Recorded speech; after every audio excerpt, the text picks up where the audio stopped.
The bitter taste of acrid smoke filled the small cabin as Ethan Ramsey threw open the door, waving frantically at the black clouds billowing from his cast-iron stove. It was the third time this week he'd burned breakfast beyond recognition, and it wasn't even Wednesday. The year was 1875, and while Ethan could track a steer for miles across the New Mexico territory without losing its trail, he couldn't seem to master the simple task of cooking beans without turning them into charcoal. "Damnation," he muttered, tossing the ruined pan onto the porch of his modest homestead just outside Las Cruces. The New Mexico sun was barely cresting the Oregon mountains to the east, casting long shadows across his struggling ranch. At 32, Ethan had managed to build a respectable spread, small compared to some, but it was his. What he hadn't managed was figuring out how to keep himself fed now that his longtime cook had moved on to the big cattle operation up north. Ethan ran his fingers through his sandy brown hair, still damp with sweat from his early morning chores. His stomach growled in protest at missing yet another meal. The cattle needed tending, the fences needed mending, and here he was, hungry as a wolf in winter with nothing but scorched food to show for his efforts. He glanced at the biscuits he'd attempted earlier, hard as rocks and black as coal. Even the coffee had a bitter, burnt taste that made him wince with every sip. His ranch hands, Miguel and Josiah, had taken to bringing their own food rather than risk what Ethan called cooking. The sound of hoofbeats drew his attention away from his culinary disaster. A wagon approached, kicking up dust along the narrow road that led to his property. Ethan squinted against the morning sun, recognizing the silhouette of Thomas Wilson, the town's general store owner. "Mornin', Ethan," Thomas called out as he pulled his wagon to a halt. "Smelled your cooking from half a mile away. Thought I'd better check if the whole place was on fire." Ethan grimaced. "Very funny, Thomas. What brings you out this way?" Thomas climbed down from his seat, his round face cheerful beneath his bowler hat. "Got someone here who might interest you." He turned to help his passenger down from the wagon. Ethan's breath caught in his throat as a young woman stepped down, her simple blue dress catching the morning light. She wore a practical bonnet that couldn't quite contain her auburn hair, and her green eyes surveyed the ranch with intelligent curiosity. "This here's my niece, Tabitha Winters," Thomas said proudly. "Just arrived from Boston yesterday. My sister thought some time out west might do her good after." He trailed off, exchanging a glance with the young woman. "After my fiancé decided banking was more important than marriage," Tabitha finished, her voice steady despite the flicker of hurt in her eyes. "Uncle Thomas has been kind enough to offer me a place to stay, but I'm eager to find work of my own." Thomas nodded enthusiastically. "Tabitha here is a wonder in the kitchen. Cooked the finest meal I've had in years last night. And when I mentioned my friend Ethan, who's been burning every meal since old Pete left." He gestured at the smoking pan on the porch. Ethan felt heat rise to his face that had nothing to do with the morning sun. "I manage just fine," he said stiffly, though his stomach chose that moment to growl audibly. A smile tugged at the corner of Tabitha's mouth. "I see." She glanced at the charred remains in the pan, then back at Ethan's face. "And how long have you been managing just fine, Mr. Ramsey?" "It's been about a month," Miguel called out helpfully as he led a horse to the corral. "We're all skin and bones, miss. The man can't even boil water without burning it somehow." Ethan shot him a glare, but Miguel just grinned and tipped his hat to Tabitha before continuing with his work. Thomas looked at Ethan expectantly. "Well, Tabitha needs employment, and from the looks of it, you need someone who can cook without setting the territory ablaze. Seems like a fine arrangement to me." Ethan hesitated. He hadn't considered hiring a woman to replace Pete. The ranch was no place for a city woman. The work was hard, the days long, and there was precious little comfort to be found. Tabitha seemed to read his thoughts. "I assure you, Mr. Ramsey, I'm not some delicate flower who will wilt at the first sign of hard work. I've been cooking and keeping house since I was 12 years old." "It's not that," Ethan said awkwardly. It's just that he's too proud to admit he needs help," Thomas interjected with a knowing smile. "Stubborn as the day is long, this one." Tabitha's eyes met Ethan's, and something in her direct gaze made him straighten his shoulders. "I can pay fair wages," he found himself saying, "but the accommodations are simple. There's the cook's quarters off the kitchen. It's small, but it's private." "I'm sure it will be more than adequate," Tabitha said, nodding decisively. "When shall I start?" Before Ethan could answer, his stomach growled again, loud enough for all to hear. Tabitha's lips quirked in amusement. "Perhaps today," she suggested.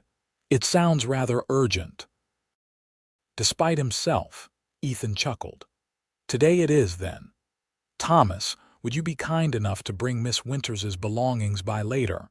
As Thomas agreed, Tabitha was already rolling up her sleeves and marching toward the cabin.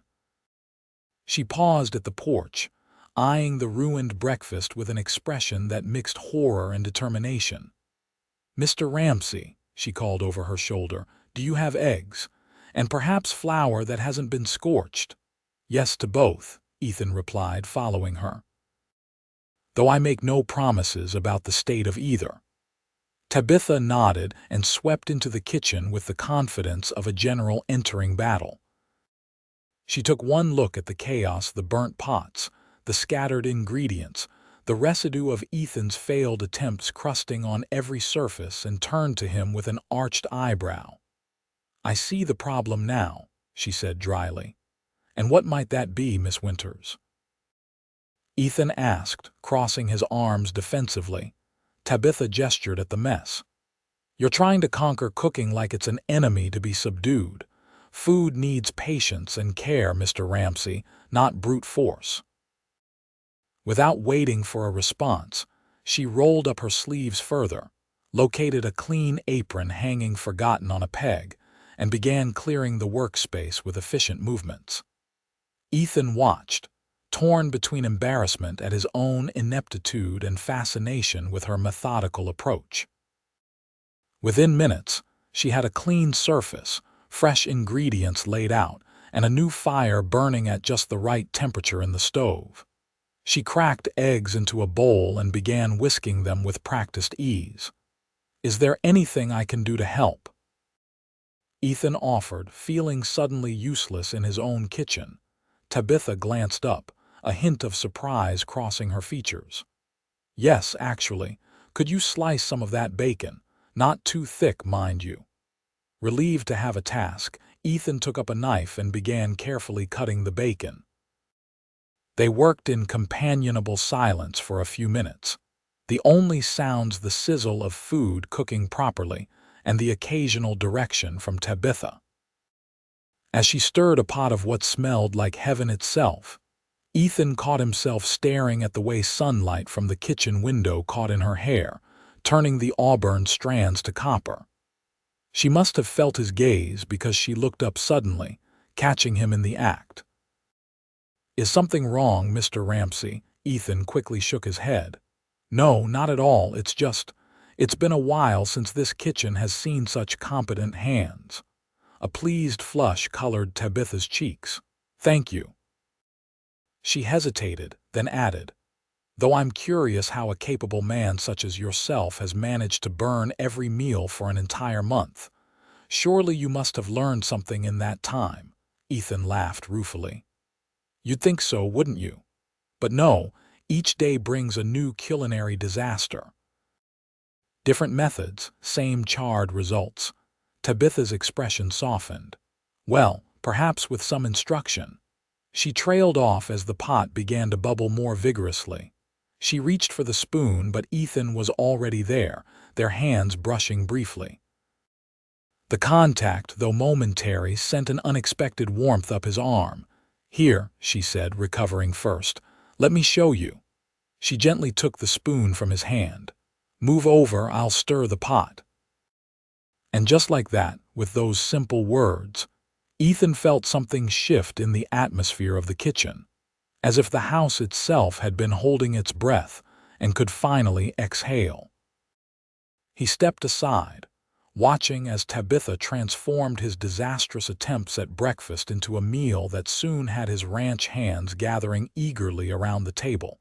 As they ate, Ethan caught Thomas's knowing gaze and answered it with a noncommittal shrug. Yes, he needed a cook. Yes, Tabitha was clearly excellent at her job, but that was all. This was a business arrangement, nothing more.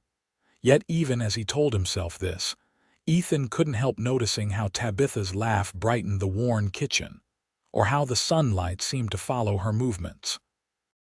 It had been a long, lonely month of burnt meals and solitary evenings. Perhaps what his ranch needed wasn't just a cook, but the particular warmth that Tabitha Winters brought with her from the East. Tabitha settled into life at the Ramsey ranch with surprising ease. By the end of her first week, she had transformed the cook's quarters from a sparse, utilitarian space into a cozy retreat, complete with a small vase of wildflowers on the bedside table. The kitchen, once a battlefield of culinary disasters, now ran with efficient precision under her guidance. Ethan found himself inventing reasons to linger in the kitchen, watching as she worked her magic with the simplest ingredients. There was something mesmerizing about her hands, capable and sure as they kneaded dough or chopped vegetables. When she cooked, her face took on an expression of peaceful concentration that fascinated him. "You're hovering again, Mr. Ramsey," Tabitha remarked one afternoon as she prepared stew for the evening meal. She didn't look up from the onions she was dicing, but there was a smile in her voice. "Just making sure you have everything you need," Ethan replied, leaning against the doorframe. "And I've told you it's Ethan. Mr. Ramsey makes me feel like my father." Tabitha glanced up, knife pausing mid-chop. "Very well, Ethan." His name sounded different in her voice, softer somehow. "And yes, I have everything I need, though I wouldn't say no to some fresh herbs if you happen to ride into town tomorrow." Ethan nodded, making a mental note. Any particular kind. Rosemary would be nice, and perhaps some thyme. She resumed her chopping, adding, "I thought I might plant a small herb garden behind the kitchen. Would that be acceptable?" "Of course," Ethan said quickly. "Whatever makes your work easier." Tabitha smiled, the expression lighting her green eyes. "It's not just about making work easier. Fresh herbs make food taste better, and from what I've gathered, this ranch could use some enhancements." There was a teasing note in her voice that made Ethan grin despite himself. Over the past week, his ranch hands had taken great pleasure in regaling Tabitha with tales of his cooking failures. The time he'd managed to turn beans into something resembling stone, the infamous incident with the biscuits that Miguel had threatened to use as horseshoes. "I wasn't that bad," Ethan protested half-heartedly. Tabitha raised an eyebrow. "Miguel told me you once started a small fire trying to boil water." Ethan felt heat rise to his face. The handle of the wooden spoon caught fire. It could have happened to anyone. "Of course," Tabitha agreed solemnly, though her eyes danced with mirth. "Just as anyone might have mistaken salt for sugar when making coffee." Ethan groaned. "They told you about that too?" Tabitha laughed, the sound warm and genuine. "They've told me everything, I'm afraid. Your reputation as the worst cook in the New Mexico territory is firmly established." "Then I suppose I should be grateful you arrived when you did," Ethan said, his voice suddenly serious. "We all are." Something in his tone made Tabitha's smile fade slightly. She looked down at her hands, a hint of vulnerability crossing her features. "It's good to be needed," she said quietly. Ethan wanted to ask about her life in Boston, about the fiancé who had been fool enough to let her go, but he held his tongue. Whatever had brought Tabitha Winters to Las Cruces was her business. If she wanted to share it, she would do so in her own time. Instead, he straightened and said, "Well, I should get back to work. Those fence posts won't mend themselves." Tabitha nodded, already turning her attention back to the stew. "Dinner will be ready at 6, she called after him. As Ethan stepped out into the bright afternoon sun, he found himself looking forward to 6 o'clock with an eagerness that had nothing to do with hunger. The days fell into a comfortable rhythm. Each morning, Ethan would wake before dawn to tend to the early chores, returning to the house to find coffee brewing and breakfast nearly ready. Tabitha was always awake before him, no matter how early he rose, her hair neatly pinned back, her sleeves already rolled up for the day's work. One morning in her second week, Ethan entered the kitchen to find her frowning at a pot on the stove, her lower lip caught between her teeth in concentration. "Something wrong?" he asked, reaching for the coffee pot. "I'm trying something new," she explained, stirring the contents carefully. "A porridge with cinnamon and dried apples, but it's not thickening properly." Ethan peered into the pot. "Looks fine to me." Tabitha gave him a look that was half amusement, half exasperation. "No offense, Ethan, but given your culinary history, that's not particularly reassuring."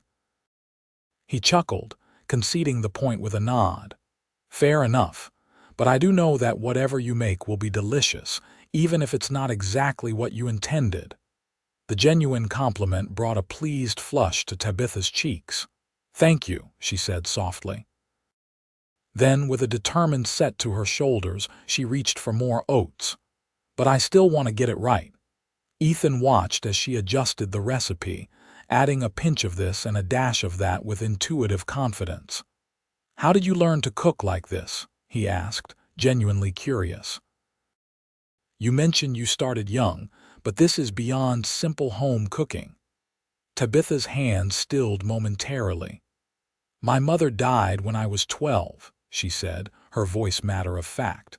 "Father was devastated. He's a professor at Harvard, brilliant with books but hopeless with practical matters. Someone had to keep the household running, so I taught myself." She resumed stirring, adding, "I found I had a knack for it, and I enjoyed creating something that brought comfort to others."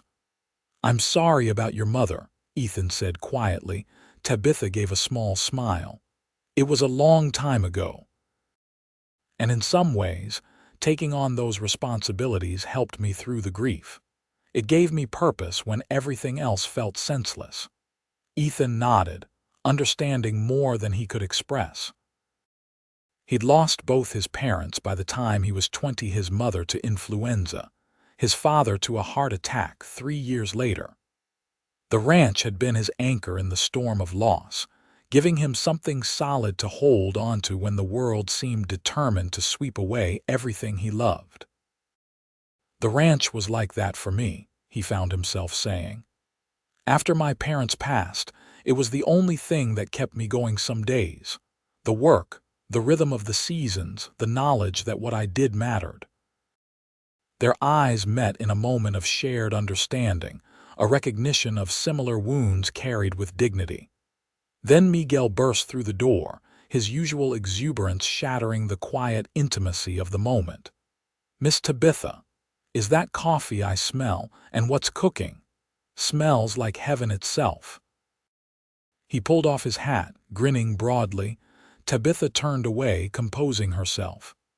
"Porridge with cinnamon and dried apples," she replied, her voice light.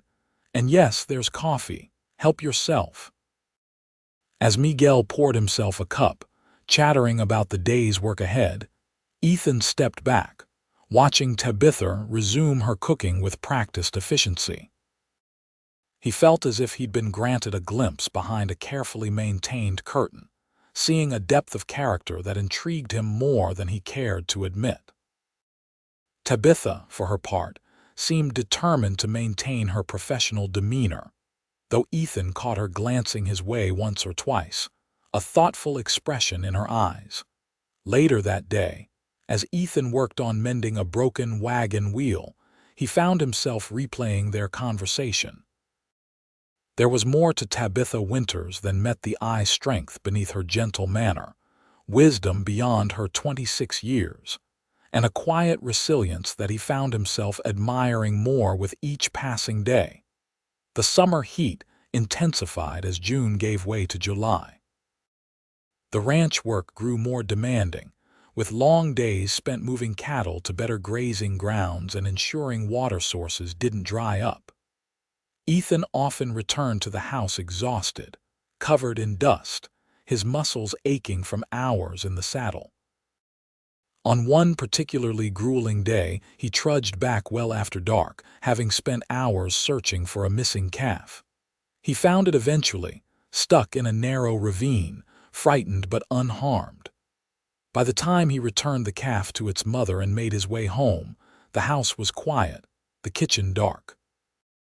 Ethan's heart sank at the thought of another missed meal, but as he approached the porch, he noticed a soft light still burning in the window. Curious, he stepped inside to find Tabitha sitting at the kitchen table, a book open before her, a covered plate waiting at his usual place. She looked up at his entrance, closing her book. "I was beginning to think you'd decided to sleep out under the stars," she said, rising to pour him a cup of coffee. "Found a calf stuck in Miller's ravine," Ethan explained, sinking gratefully into a chair. "Took longer than I expected to get it out."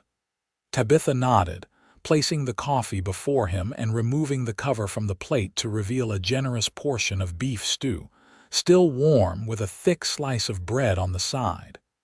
"Eat," she instructed simply. Too tired to argue, Ethan complied, the first bite reminding him how hungry he truly was. He ate in appreciative silence while Tabitha returned to her seat, opening her book once more. "You didn't have to wait up," he said finally, when his plate was nearly empty. Tabitha glanced up, her expression unreadable in the lamplight. "I know, but no one should have to eat alone after a long day's work." The simple kindness of her statement caught Ethan off guard. For years, he'd grown accustomed to solitude, to returning to an empty house and eating whatever was left from the day's meals in silence. The companionship Tabitha offered quiet, undemanding, yet undeniably present touched something in him that had long been dormant. "Thank you," he said, the words inadequate for the warmth spreading through his chest. Tabitha smiled, the expression softening her features. "You're welcome. Now, would you like some pie? I tried a new recipe with dried peaches." "Is that even a question that needs asking?" Ethan replied with a tired grin. As Tabitha cut him a generous slice of pie, Ethan noticed the title of her book, Pride and Prejudice by Jane Austen. "Good book?" he asked, nodding toward it. Tabitha's eyes lit up. "One of my favorites. Have you read it?" Ethan shook his head. "Not much time for reading novels these days, though I used to enjoy it when I was younger." "What did you read then?" Tabitha asked, genuine curiosity in her voice. "Adventure tales mostly. Cooper's Leatherstocking series, some Dickens when my mother insisted it would be good for me." He took a bite of pie, closing his eyes briefly at the perfect balance of sweet and tart. "This is exceptional." "Thank you," Tabitha said, pleased. Then, with a hesitant smile, she added, "I could read to you sometime, if you'd like, in the evenings after dinner." Ethan considered the offer, trying to remember the last time someone had read to him. Probably his mother when he was a boy sick with fever. The idea of sitting by the fire, listening to Tabitha's voice weaving stories in the quiet evening hours, held an unexpected appeal. "I'd like that," he said finally, "though I can't promise I won't fall asleep if days like this one continue." Tabitha laughed softly. "I'll try not to take it personally if you do." As he finished his pie, Ethan found himself reluctant to end the evening. There was something peaceful about sitting across from Tabitha in the warm kitchen, the rest of the world held at bay by the circle of lamplight surrounding them. "Tell me about Boston," he said impulsively. "I've never been further east than St. Louis." If Tabitha was surprised by the request, she didn't show it. Instead, she closed her book completely, settling back in her chair. "Boston is different," she began thoughtfully. "Older, more established. The buildings stand shoulder to shoulder, brick and stone instead of wood. The streets are narrower, curving around like sheep paths rather than the straight lines you see out here." As she spoke, her hands moved expressively, painting pictures with her words. She told him about the harbor with its forest of masts, the public garden with its swan boats, the libraries and theaters and concert halls. Her descriptions were vivid enough that Ethan could almost see the city she'd left behind, so different from the open spaces and rugged beauty of the territory. "Do you miss it?" he asked when she paused. Tabitha considered the question, her head tilted slightly. "Parts of it," she admitted. "The museums, the bookshops. The changing of the seasons. Autumn in New England is truly spectacular." She looked around the simple kitchen, a small smile playing at her lips. "But there's something honest about life here. Direct. The dangers are obvious: drought, storms, illness. In Boston, the perils are often hidden behind polite smiles and proper manners." The bitterness in her last words was unmistakable, and Ethan knew she was thinking of her former fiancé. He wanted to ask what had happened, what kind of fool would choose banking over marrying a woman like Tabitha, but he sensed it was still too raw a wound to probe. Instead, he said, "Well, we're glad to have you here, hidden perils and all." Tabitha's smile widened, genuine gratitude in her eyes. "Thank you for saying that." She stood, gathering his empty plate and cup. "Now you should get some rest. Tomorrow we'll be here before you know it." Ethan rose as well, suddenly aware of how close they were standing in the small kitchen. He could smell the faint scent of lavender that seemed to cling to Tabitha's skin, could see the way the lamplight caught the gold flecks in her green eyes. For a breathless moment, he was tempted to reach out, to brush back a strand of auburn hair that had escaped its pins. Instead, he stepped back, clearing his throat. "Good night, Tabitha, and thank you again for waiting up." She nodded, a hint of color in her cheeks suggesting she might have felt the same momentary pull. "Good night, Ethan." As he made his way to his bedroom, Ethan tried to dismiss the warmth that had bloomed in his chest during their conversation. Tabitha was his employee, nothing more. The fact that he found her increasingly fascinating, that he looked forward to their moments together with an eagerness that surprised him, was irrelevant. She had come to Las Cruces to escape a painful past. The last thing she needed was unwanted attention from her employer. Yet as he drifted off to sleep, Ethan found himself thinking of green eyes lit with intelligence, of capable hands shaping dough with loving care, and of a voice that could make even the driest description of Boston architecture sound like poetry. The next morning dawned hot and clear, promising another scorching July day. Ethan woke earlier than usual, his mind already turning to the tasks that awaited him. The eastern pasture needed attention, with fences to repair and a water trough that had been leaking for days. To his surprise, when he entered the kitchen, he found it empty. No coffee brewing, no breakfast cooking, no Tabitha bustling about with her usual energy. Concerned, he glanced at the clock on the wall. It was early, but not so early that she wouldn't normally be up and working. Hesitantly, he approached the door to her quarters and knocked softly. "Tabitha, are you all right?" There was a muffled sound from within, then Tabitha's voice, strained and hoarse. "I'm fine, I'll be out shortly." Ethan frowned. She didn't sound fine at all. "Are you ill?" he pressed. After a pause, the door opened slightly, revealing Tabitha's pale face. Her eyes were glassy, her cheeks flushed with fever. "I'm just a bit under the weather," she admitted reluctantly. "I'm sure it's nothing. If you'll give me a moment, I'll start breakfast." Ethan shook his head firmly.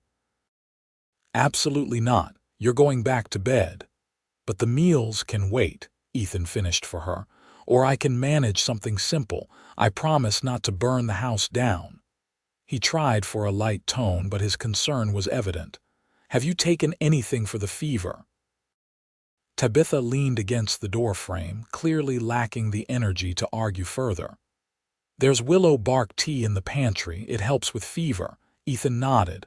"I'll make some for you. Now back to bed. That's an order." A ghost of a smile touched Tabitha's lips. "Yes, sir," she murmured, turning back toward her bed. Ethan closed the door gently behind her, then set about locating the willow bark tea. It took him several minutes of searching before he found it, tucked away on a high shelf. As he waited for the water to boil, he contemplated the day ahead. Miguel and Josiah would be expecting breakfast when they arrived, and there were meals to prepare for the rest of the day. He could handle it, he decided. After all, he'd survived on his own cooking for a month before Tabitha arrived. Surely he could manage for a day or two while she recovered. When the tea was ready, he knocked on Tabitha's door again, entering at her weak, "Come in." She had changed into a nightdress, her hair loose around her shoulders, making her look younger and more vulnerable. Ethan felt a surge of protectiveness as he set the tea on her bedside table. "Drink this," he instructed gently, "all of it. I'll check on you again before I head out to the east pasture." Tabitha nodded, sitting up slightly to take the cup. "Thank you," she said, her voice raspy. "I'm sorry about this. I rarely get sick." "Nothing to apologize for," Ethan assured her. "Just focus on getting better." He hesitated, then added awkwardly, "Is there anything else you need?" "Anything I can get you," Tabitha shook her head. "Just rest, I think, and perhaps some broth later if it's not too much trouble." "No trouble at all," Ethan promised, though he wasn't entirely confident in his ability to produce edible broth. He'd figure it out somehow. He left her to rest, closing the door quietly behind him, and set about preparing a simple breakfast for himself and his hands. Oatmeal seemed straightforward enough: water, oats, a pinch of salt. He stirred carefully, remembering Tabitha's instruction from weeks before. "Patience, Ethan. Let the heat do its work." To his surprise, the oatmeal turned out reasonably well, if a bit bland compared to Tabitha's version. When Miguel and Josiah arrived, they eyed his efforts with skepticism but ate without complaint. "Miss Tabitha under the weather?" Miguel asked, noting her absence. Ethan nodded. "Fever. Nothing serious, I hope, but she needs rest." Josiah, older and more taciturn than Miguel, grunted in concern. "Town's had some cases of summer fever going around. Doc Jenkins has been busy." Ethan felt a stab of worry. Summer fevers in the territory could be serious, sometimes even fatal. "I'll ride into town and fetch the doctor if she's not improved by evening," he decided. After breakfast, he left instructions with Miguel about the day's work, then prepared a pot of chicken broth using the remains of yesterday's roast chicken. It wasn't as clear or flavorful as Tabitha's would have been, but it was hot and nourishing. He brought a bowl to her room, finding her asleep, her breathing slightly labored. Reluctant to wake her but concerned about her fever, he gently touched her shoulder. "Tabitha, I've brought some broth." She stirred, her eyes opening slowly, unfocused at first. "Ethan," she murmured, confusion evident in her voice. "Yes, it's me. I thought you should try to eat something." He helped her sit up, propping pillows behind her back. Tabitha accepted the bowl with shaky hands. "Thank you. You didn't have to go to so much trouble." Ethan watched as she took a cautious sip. "Is it terrible?" he asked, only half joking. A weak smile crossed her face. "It's good," she assured him. "Simple but good." She took another spoonful, then added, "You're learning." "I had a good teacher," Ethan replied, pleased by her approval.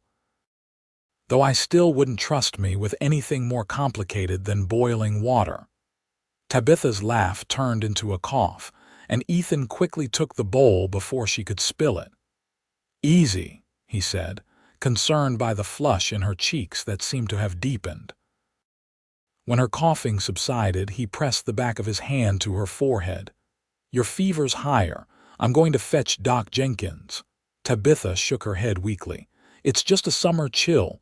I'll be fine by tomorrow." "Let's let the doctor be the judge of that," Ethan said firmly. "I'll be back as quickly as I can. Josiah will be close by if you need anything before I return." He left instructions with Josiah to check on Tabitha regularly, then saddled his fastest horse and set off for Las Cruces.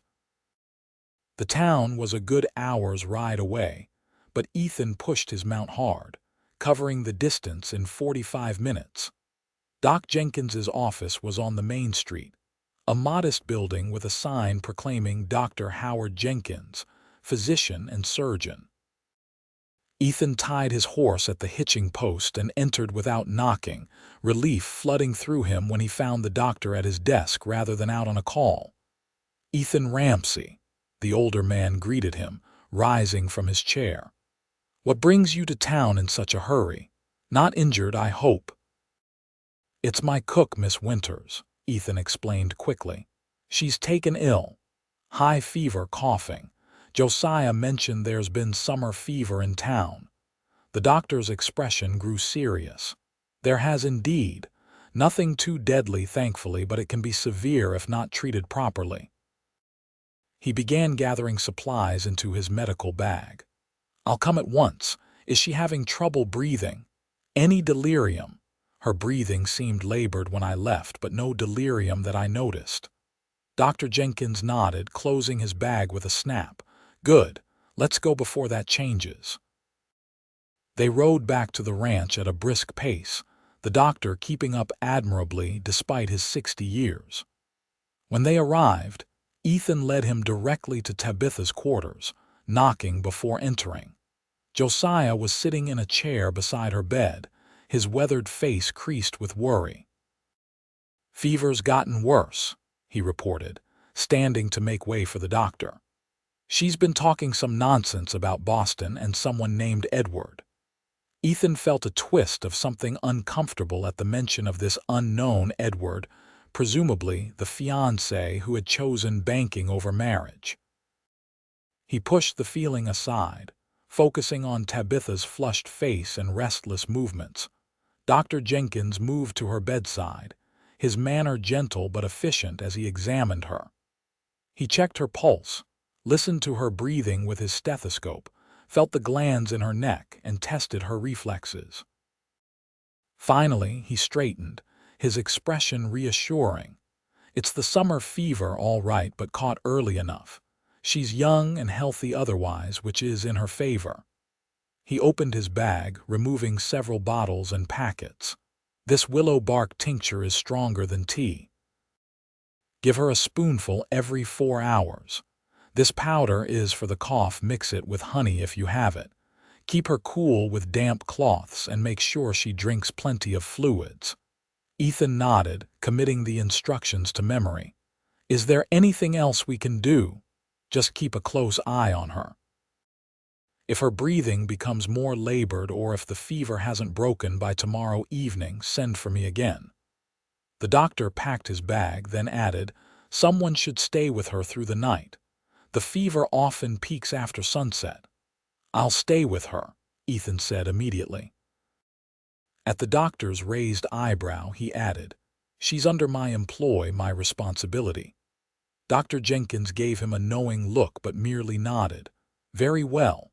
I'll check in tomorrow if I'm passing this way." After seeing the doctor out, Ethan returned to find Josiah still sitting vigil.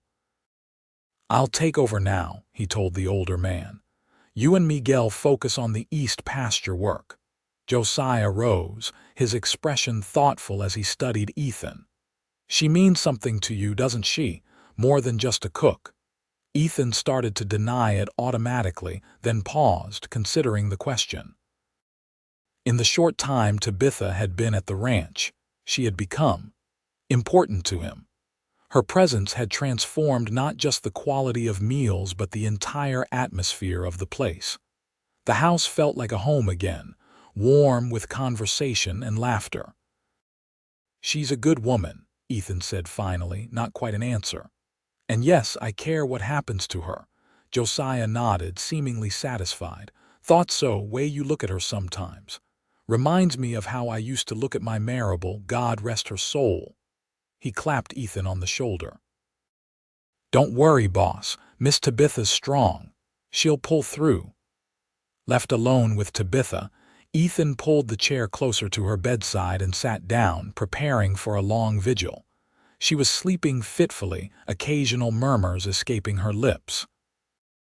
Once she called out clearly, "Edward, please," the pain in her voice making Ethan wince. "SHH," he soothed, dampening a cloth in the basin of cool water Josiah had brought and placing it gently on her forehead. "You're safe. Everything's all right." At the sound of his voice, Tabitha seemed to calm, her restless movements stilling. Ethan continued talking softly, not sure if she could hear him but finding comfort in the act of speaking. He told her about the ranch, about his plans for expanding the herd, about the years he'd spent building something from the modest inheritance his father had left him. As dusk fell, he lit a lamp and continued his watch. True to the doctor's prediction, Tabitha's fever seemed to intensify with the night. She thrashed in her bed, sometimes calling out in distress, other times lying so still that Ethan had to lean close to ensure she was still breathing. He administered the medicine as directed, supporting her head as she swallowed, wiping her brow with cool cloths, and encouraging her to sip water whenever she was lucid enough to do so. The hours stretched endlessly, each minute a battle against the fever that held her in its grip. Sometime after midnight, in a moment of clarity, Tabitha opened her eyes and looked directly at him. "Ethan," she whispered, her voice barely audible. "I'm here," he assured her, taking her hand without thinking, her fingers curled weakly around his. "Don't leave." "I won't," he promised. "Not until you're better." A faint smile touched her lips before her eyes fluttered closed again, but her hand remained in his, a tenuous connection that Ethan found himself unwilling to break. He sat there, her small hand cradled in his much larger one, watching the steady rise and fall of her chest, and realized with startling clarity that the thought of losing her terrified him in a way he hadn't experienced since his parents' deaths.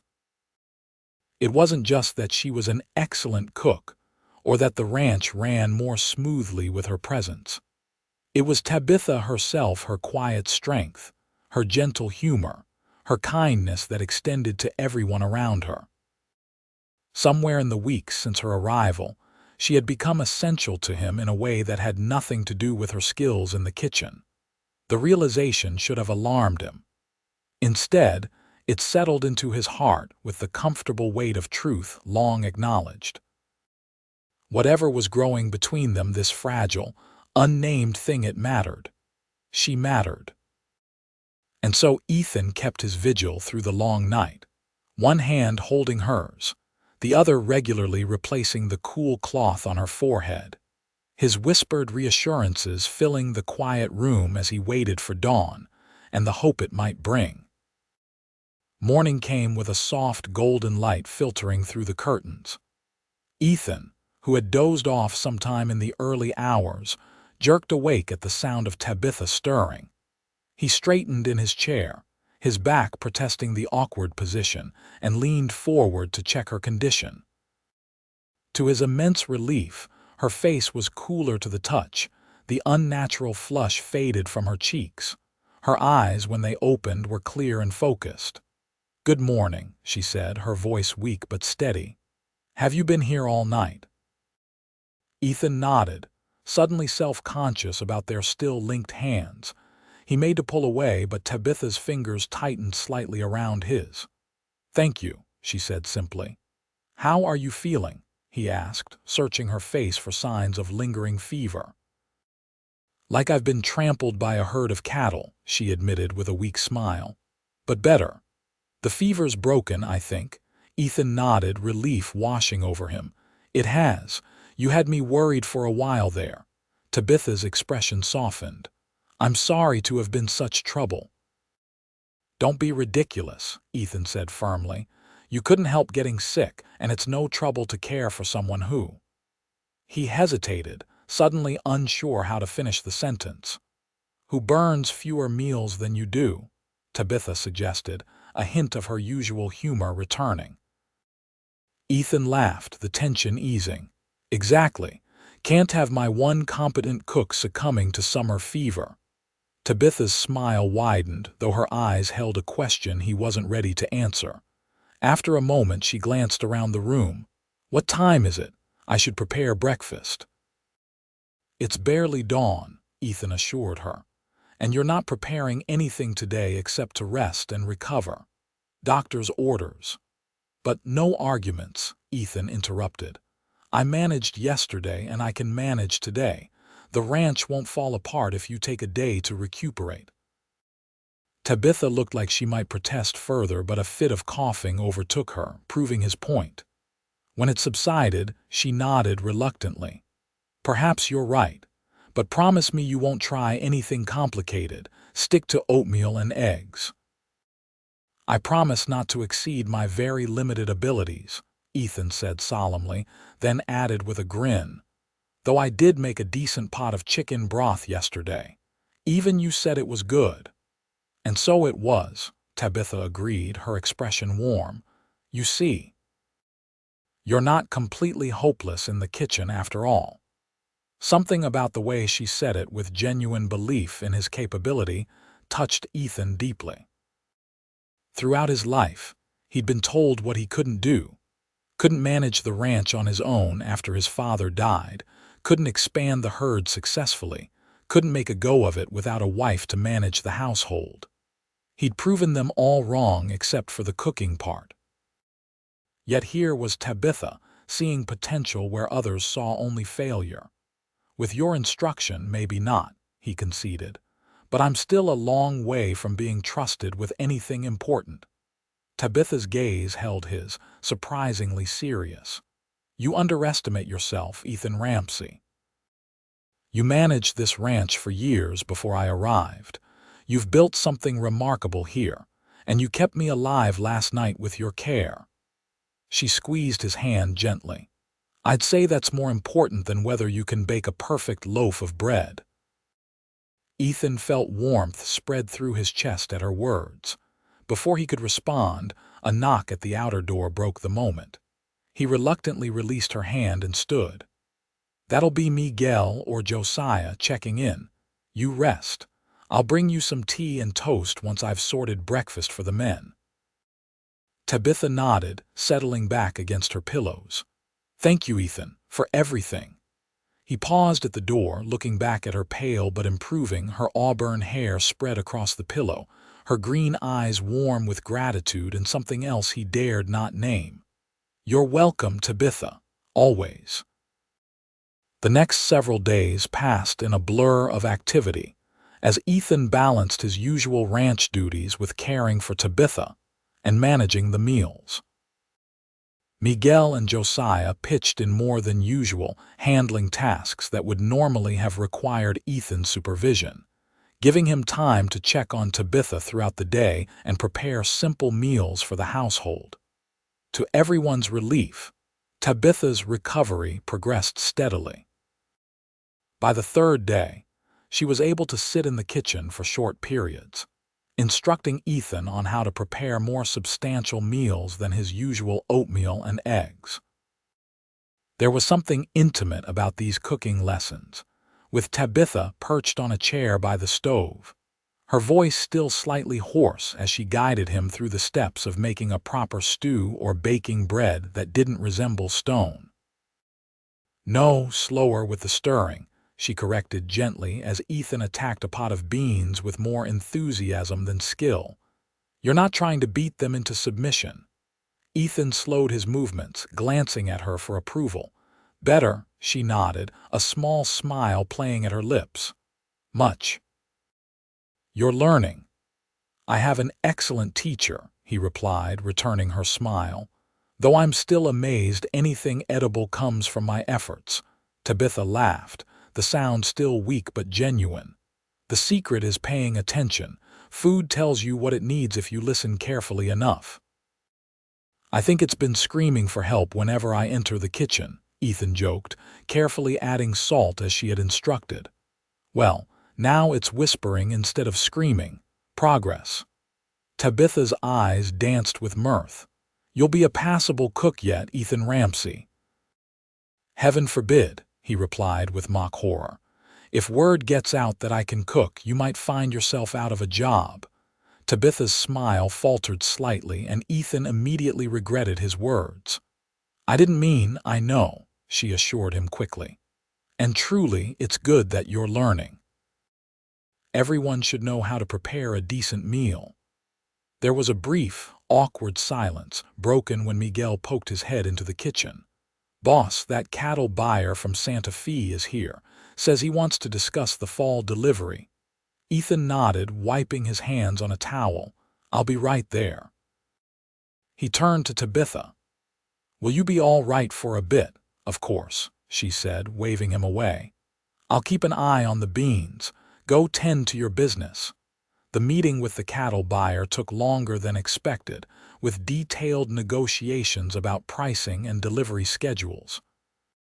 By the time Ethan returned to the kitchen, Tabitha had somehow managed to transform his rudimentary bean pot into a flavorful meal, complete with cornbread that smelled heavenly.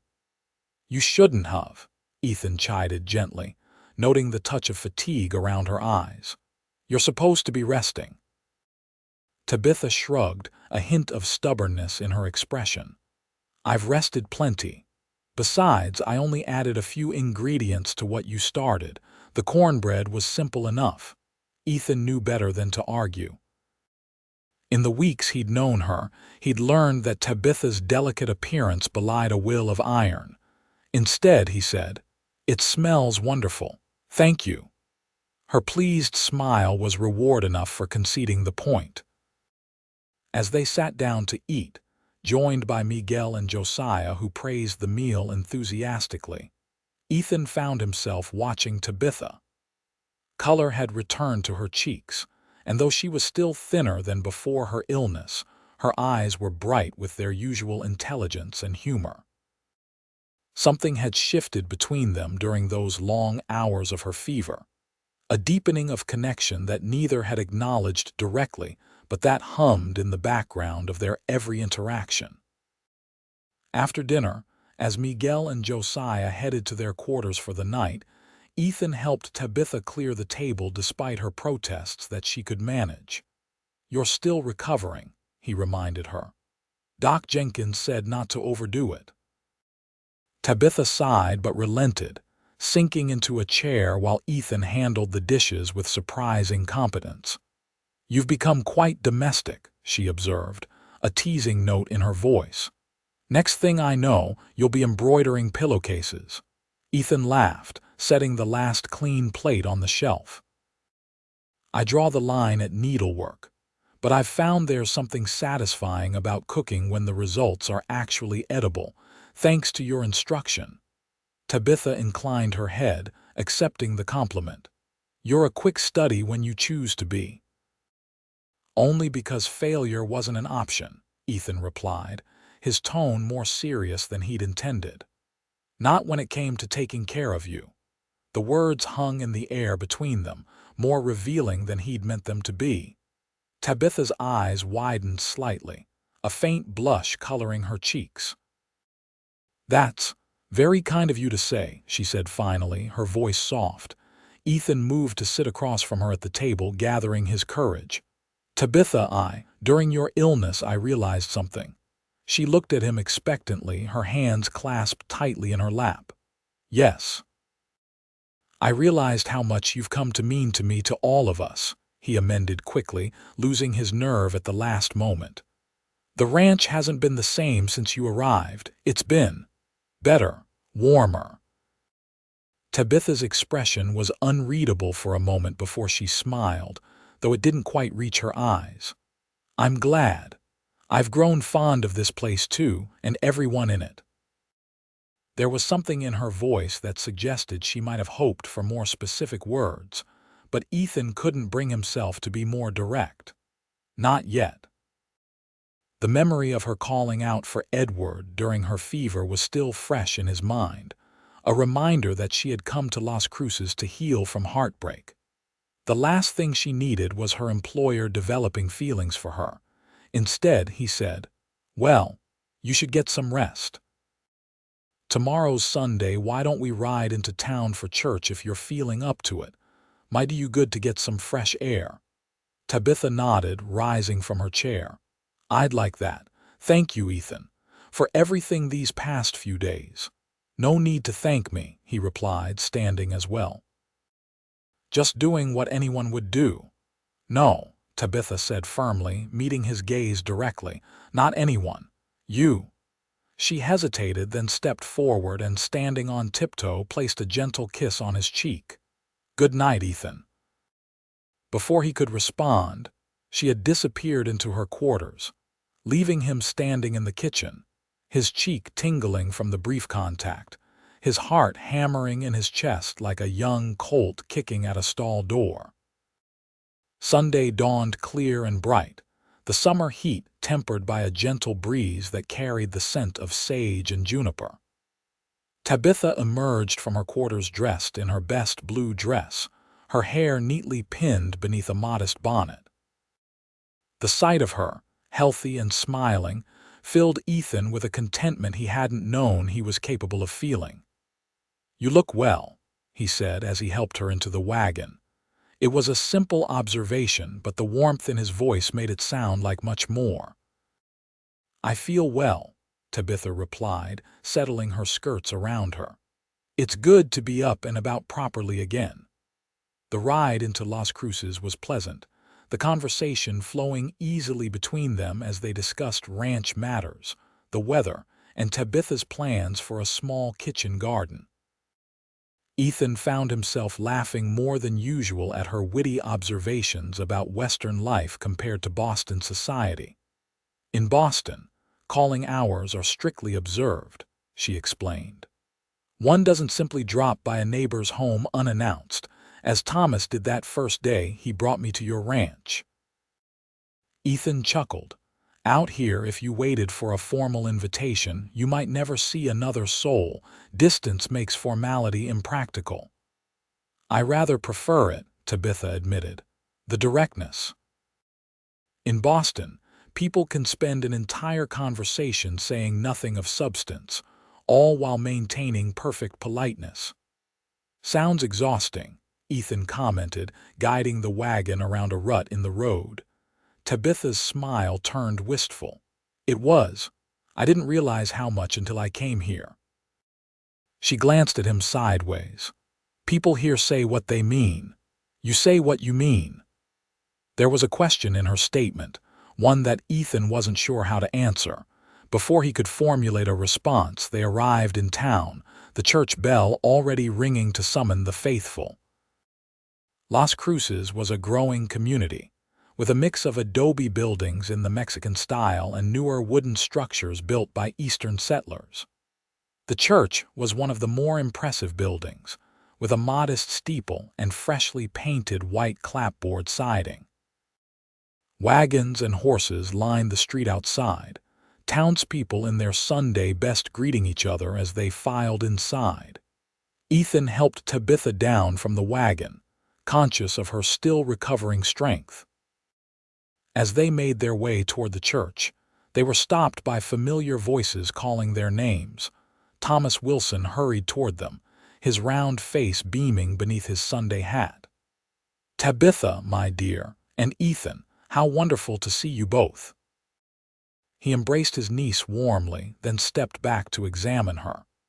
You're looking much better than when I visited during your illness. Ethan here must be taking good care of you." Tabitha smiled, her eyes meeting Ethan's briefly. "He has been. I couldn't ask for a better nurse." Thomas's eyebrows rose slightly at this, a knowing expression crossing his face. "Indeed. Well, I'm delighted to hear it." He lowered his voice conspiratorially. "There's been some talk in town, you know, about a young lady living at a bachelor's ranch. But I've assured everyone that Ethan is a gentleman through and through." Tabitha's cheeks colored faintly, while Ethan cleared his throat uncomfortably. "There are ranch hands living on the property as well," he pointed out. "It's hardly improper." Of course," Thomas agreed hastily. "I never thought otherwise. Now, shall we go in?" Reverend Phillips gives a mercifully brief sermon, and Mrs. Phillips has organized a picnic luncheon afterward. As they entered the church, Ethan was acutely aware of the curious glances directed their way. He'd never been one for town gossip, but he understood now why Thomas had felt the need to defend Tabitha's presence at his ranch. Small communities thrived on talk, and a single woman living under the roof of an unmarried man, regardless of the circumstances, was bound to raise eyebrows. The service passed quickly, as Thomas had promised. Reverend Phillips's sermon focused on the parable of the Good Samaritan, emphasizing the virtue of helping strangers in need. Ethan found himself reflecting on how Tabitha had come into his life as a stranger, and how quickly she had become essential to it. After the service, the congregation moved to a grassy area beside the church, where tables had been set up for the picnic. Food was plentiful, with each family contributing dishes that showcased their particular skills. Tabitha, still not fully recovered, had not been able to prepare anything, a fact she lamented quietly to Ethan. "Next time," he assured her. "Your health is more important than impressing the townsfolk with your cooking." She smiled gratefully at his understanding. "Still, I feel as though I'm not pulling my weight." "You've more than earned a day off," Ethan replied firmly. "Besides, this gives you a chance to taste other people's cooking for a change." They filled their plates and found seats at one of the tables, soon joined by Thomas and several other townspeople eager to meet Tabitha properly. Ethan watched with pride as she charmed everyone with her genuine warmth and intelligent conversation. She belonged here, he realized with sudden clarity. Not just at his ranch, but in this community, among these people who were already beginning to value her as he did. As the afternoon progressed, Ethan found himself drawn into a discussion about cattle prices with several other ranchers, while Tabitha was surrounded by a group of women who seemed to be peppering her with questions. Occasionally, he would glance her way, catching her eye across the gathering. Each time, she would smile in a way that felt like a private communication between them, a silent acknowledgement of their growing connection. It was during one of these moments that Ethan noticed a tall, well-dressed man approach Tabitha. From his expensive suit and Eastern manner, it was clear he wasn't a local. Ethan watched as Tabitha's expression froze, her smile fading into shock. Excusing himself from his conversation, Ethan made his way toward her, an inexplicable sense of unease driving his steps. As he drew nearer, he could hear the stranger speaking, his cultured voice carrying an unmistakable note of condescension. "Quite the charming rustic gathering, isn't it? Though hardly what you're accustomed to in Boston." Tabitha's reply was too low to catch, but her posture had stiffened, her hands clasped tightly in her lap. "Tabitha," Ethan said as he reached her side, deliberately using her first name, "is everything all right?" She looked up at him, relief evident in her eyes. "Ethan." "Yes, This is Mr. Edward Blackwell, from Boston." The slight tremor in her voice didn't escape Ethan's notice. "Edward, this is Mr. Ethan Ramsey. I work as his cook." Edward Blackwell, the fiancé who had chosen banking over marriage. Ethan sized up the man before him. Tall, handsome in a conventional way, with the smug self-assurance of someone who had never questioned his place in the world. "Ah, Mr. Ramsey," Blackwell said, extending his hand with practiced politeness. "A pleasure. I understand you've been employing Miss Winters these past weeks." Ethan shook the offered hand briefly, noting the soft palm that spoke of a life without physical labor. "Miss Winters has been an invaluable addition to my ranch," he said, his tone making it clear he valued Tabitha far beyond her cooking skills. Blackwell's smile didn't reach his eyes. "Yes, well, that's actually why I'm here. I've come to bring Tabitha back to Boston." Tabitha made a small sound of disbelief. "Edward, I told you in my letter that I had no intention of returning." "Darling, you were upset," Blackwell said dismissively. "Understandably so, but surely you've had time to reconsider. Your father is worried about you, and frankly, the idea of you working as a cook in this wilderness is absurd." Ethan felt a surge of protective anger at the way Blackwell spat the word cook, as if it were beneath contempt. Before he could speak, Tabitha rose to her feet, her green eyes flashing with a fire Ethan had never seen before. "This wilderness, as you call it, has shown me more genuine kindness in 2 months than Boston society did in 26 years, she said, her voice low but intense. "And cooking is honorable work that brings comfort and nourishment to others. Unlike banking, which seems to primarily benefit oneself." Blackwell's expression darkened. "You're being childish, Tabitha. Your place is in Boston as my wife. I've explained about the misunderstanding with Miss Harrington. It meant nothing. The misunderstanding being that you were courting her while engaged to me." Tabitha's voice was steady now, growing stronger with each word. "No, Edward. I'm not returning to Boston, and I'm certainly not marrying you. Now, if you'll excuse me, I'm enjoying this rustic gathering with people I actually respect." She turned to Ethan, her face composed despite the emotion evident in her eyes. "Would you mind terribly if we left a bit early? I'm feeling rather tired." "Of course," Ethan agreed immediately, offering his arm, which she took with a grateful smile. Blackwell stepped forward, his carefully cultivated charm giving way to anger. "This is ridiculous, Tabitha. You can't possibly prefer this life to what I'm offering you." Ethan felt Tabitha's grip on his arm tighten. "Mr. Blackwell," he said evenly, "Miss Winters has made her wishes clear. I suggest you respect them." "And who are you to interfere?" Blackwell demanded. "Her employer, or is there more to it than that?" The implication hung in the air, drawing curious glances from nearby picnickers. Ethan felt a cold fury rise within him at the thinly veiled insult to Tabitha's character.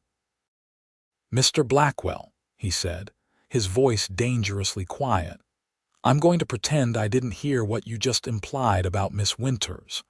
But if you ever speak of her in such a manner again, you and I will have a reckoning that you won't enjoy." Blackwell took a step back, clearly unaccustomed to being threatened. "This isn't over, Tabitha," he said stiffly. "I'll be staying at the hotel in town. When you come to your senses, you know where to find me." With that, he turned on his heel and walked away, his rigid posture betraying his anger. Ethan looked down at Tabitha, concerned by the pallor that had returned to her face. "Are you all right?" he asked gently. She nodded, though her hand still trembled slightly on his arm. "Yes." "I'm sorry you had to witness that. Edward has always had difficulty accepting when things don't go his way." "You have nothing to apologize for," Ethan assured her. He glanced around, noting the curious stares they were attracting. "Let's say our goodbyes and head back to the ranch." As they made their farewells, Ethan couldn't help noticing how protectively Tabitha was treated by the townsfolk who had only just met her. Mrs. Phillips pressed an extra basket of food into her hands for strength. Thomas Wilson promised to visit soon to check on her. Even gruff Sheriff Donovan made a point of saying he'd keep an eye on that Eastern feller during his stay in Las Cruces. The ride back to the ranch was quiet. Tabitha lost in thought as the wagon rumbled along the dusty road. Ethan respected her silence, understanding that Edward Blackwell's unexpected appearance had stirred up painful memories. Finally, as they neared the ranch, Tabitha spoke. "I should explain about Edward." "You don't owe me any explanations," Ethan said gently. "Perhaps not. But I'd like to tell you nonetheless." She took a deep breath, gathering her thoughts. "Edward and I became engaged last winter. It was what was expected. Our families have known each other for years. We moved in the same social circles, and on paper we were a suitable match." She paused, looking out at the landscape passing by. "I wasn't in love with him, not really, but I thought we shared similar values and goals. I was wrong." Her voice hardened slightly. 3 weeks before our wedding, I discovered he had been pursuing Catherine Harrington, a wealthy shipping heiress, throughout our engagement. When confronted, he admitted it readily enough, claiming it was merely business, that the Harrington connection would benefit his banking career. Ethan's hands tightened on the reins. "And he expected you to accept this?" "Oh yes," Tabitha said with a humorless laugh. "He seemed genuinely surprised that I objected. In his world, marriages are primarily business arrangements. The fact that I expected fidelity was apparently naive." "It's not naive to expect basic decency," Ethan said firmly. Tabitha gave him a grateful smile.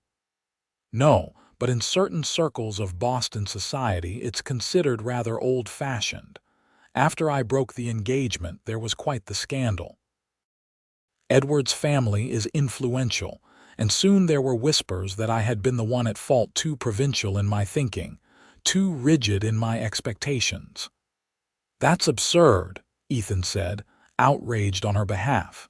"It's Boston," Tabitha replied with a shrug.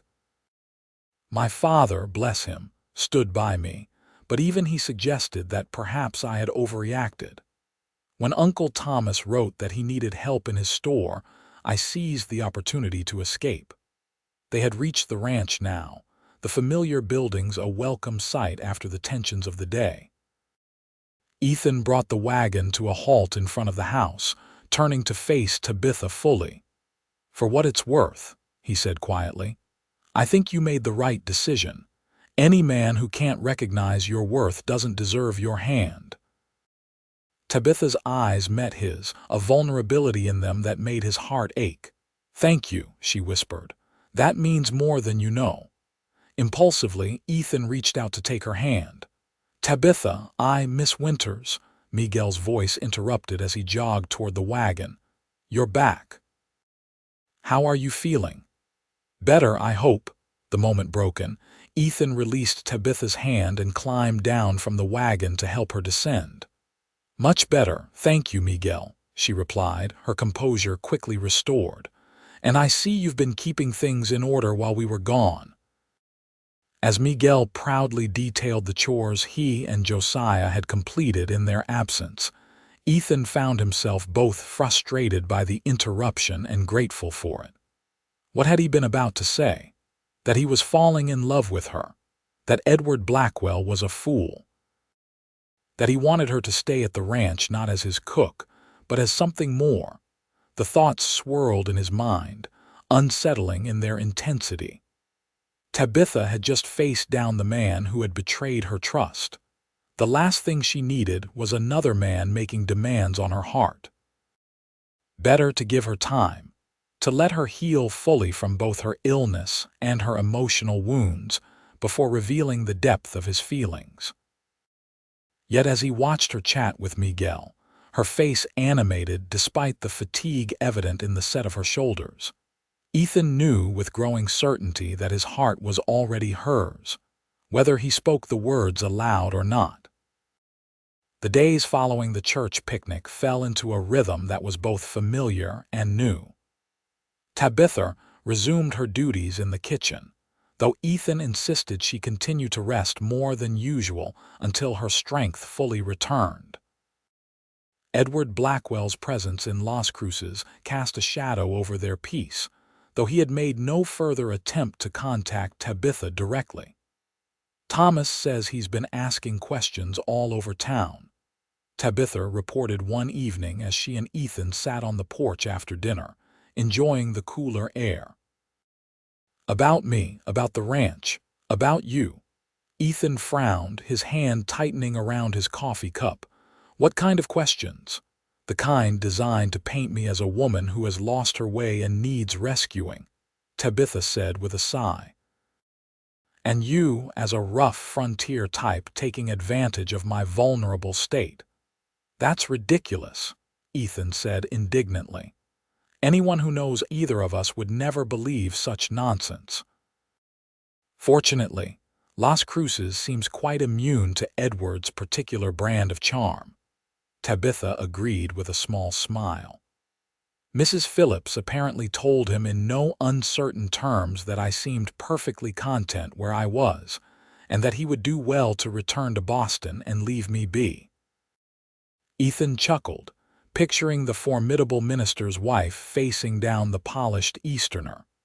Good for her. They sat in companionable silence for a time, watching as the sunset painted the distant mountains in shades of gold and purple. It was a view Ethan had seen thousands of times, yet somehow sharing it with Tabitha made it feel new again. You think he'll give up and leave? Ethan asked finally, voicing the question that had been on his mind. Tabitha considered this, her expression thoughtful. Eventually. Edward doesn't handle rejection well, but he's also not accustomed to prolonged discomfort. The hotel in town is hardly up to his standards, and he finds the heat intolerable. A smile tugged at her lips. He complained endlessly about the dust ruining his boots when I saw him in town yesterday. Ethan turned to her in surprise. You saw him. You didn't mention that. It wasn't worth mentioning, Tabitha said with a dismissive wave. I was at the general store purchasing supplies when he came in. He tried again to convince me to return to Boston. I declined again, and that was that. There was something in her tone that suggested there was more to the encounter than she was sharing, but Ethan didn't press the issue. Well, I hope for all our sakes that he leaves sooner rather than later. His presence is clearly upsetting to you. Tabitha's gaze was direct as she replied, less than you might think. Seeing Edward again has confirmed what I already knew, that leaving Boston was the right decision. She glanced out at the landscape, her expression softening. I found something here that I never had there, a sense of belonging. The quiet conviction in her voice stirred something deep in Ethan's chest. He wanted to tell her that she did belong here with the land, with the community, with him, but caution held him back. Instead, he said, I'm glad. The territory isn't for everyone, but for those who love it, there's no place better. No, Tabitha agreed softly, her eyes meeting his. There isn't. The moment stretched between them, filled with unspoken words and growing feelings. Then, from inside the house, the clock chimed 9, breaking the spell.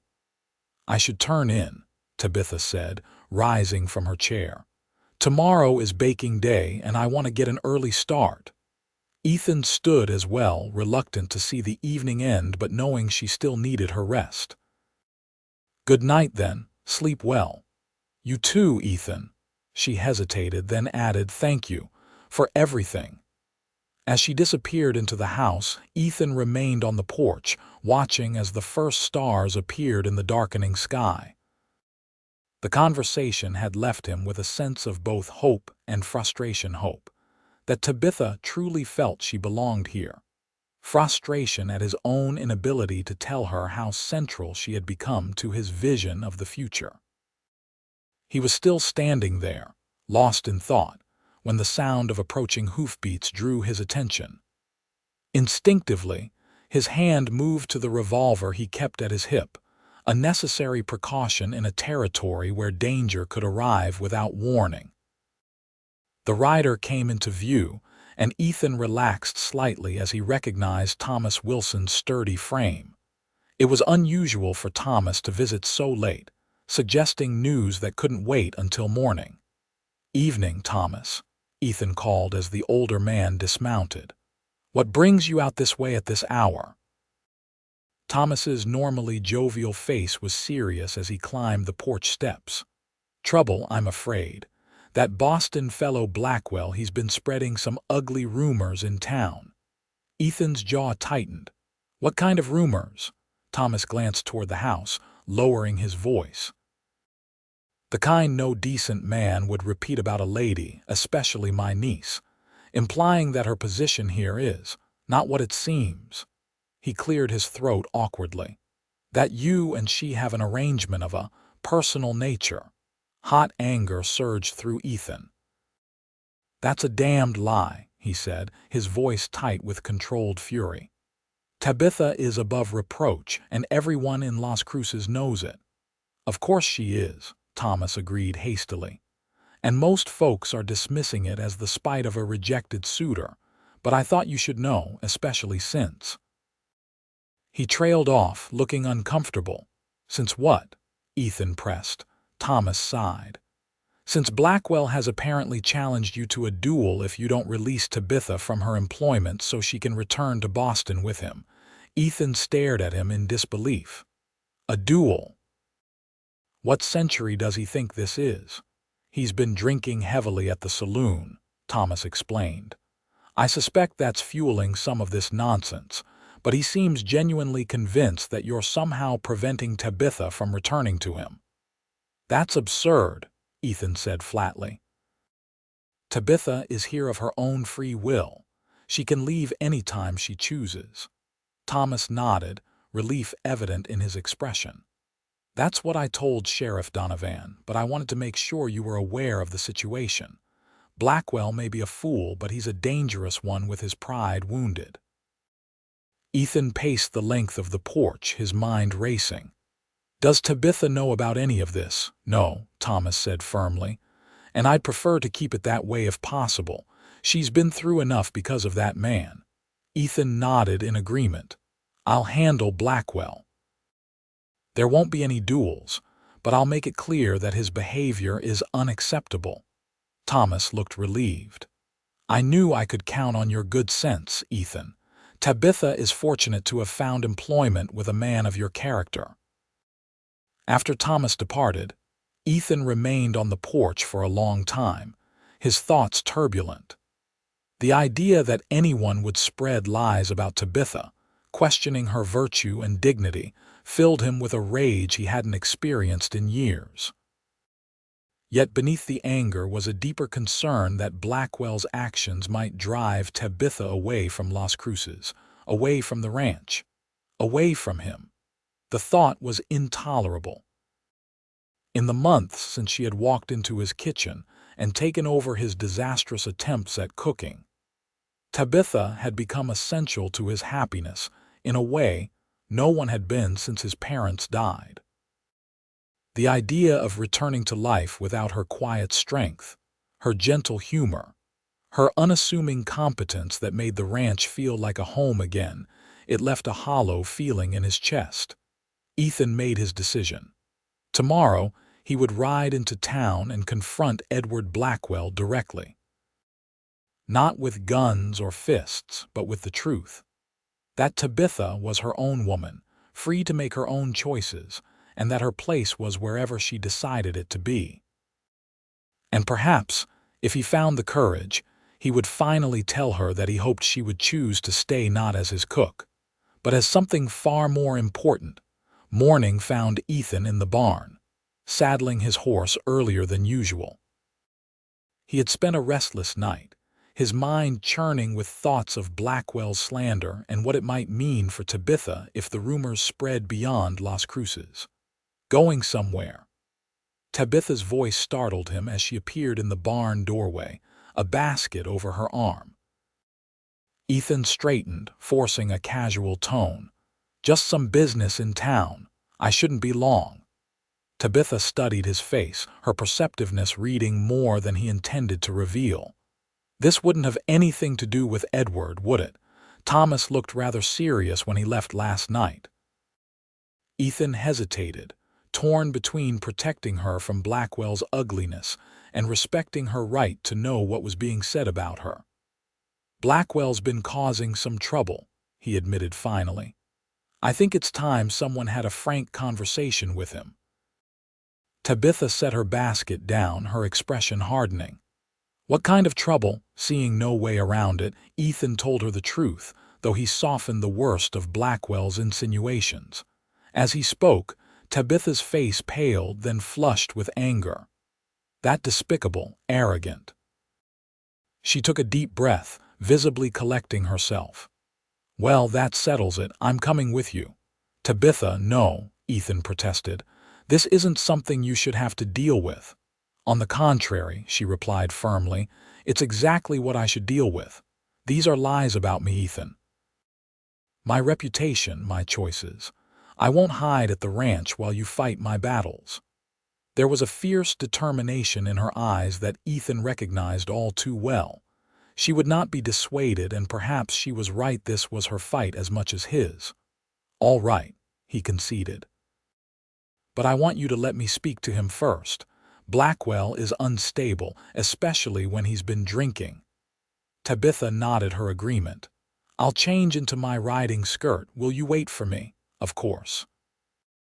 As she hurried back to the house, Ethan continued preparing his horse, adding a second saddle for Tabitha's mount. Whatever happened in town today, he was determined that Blackwell would understand once, and for all that Tabitha was not returning to Boston, not now, not ever. The ride into Las Cruces was tense, both of them lost in thought as they considered what lay ahead.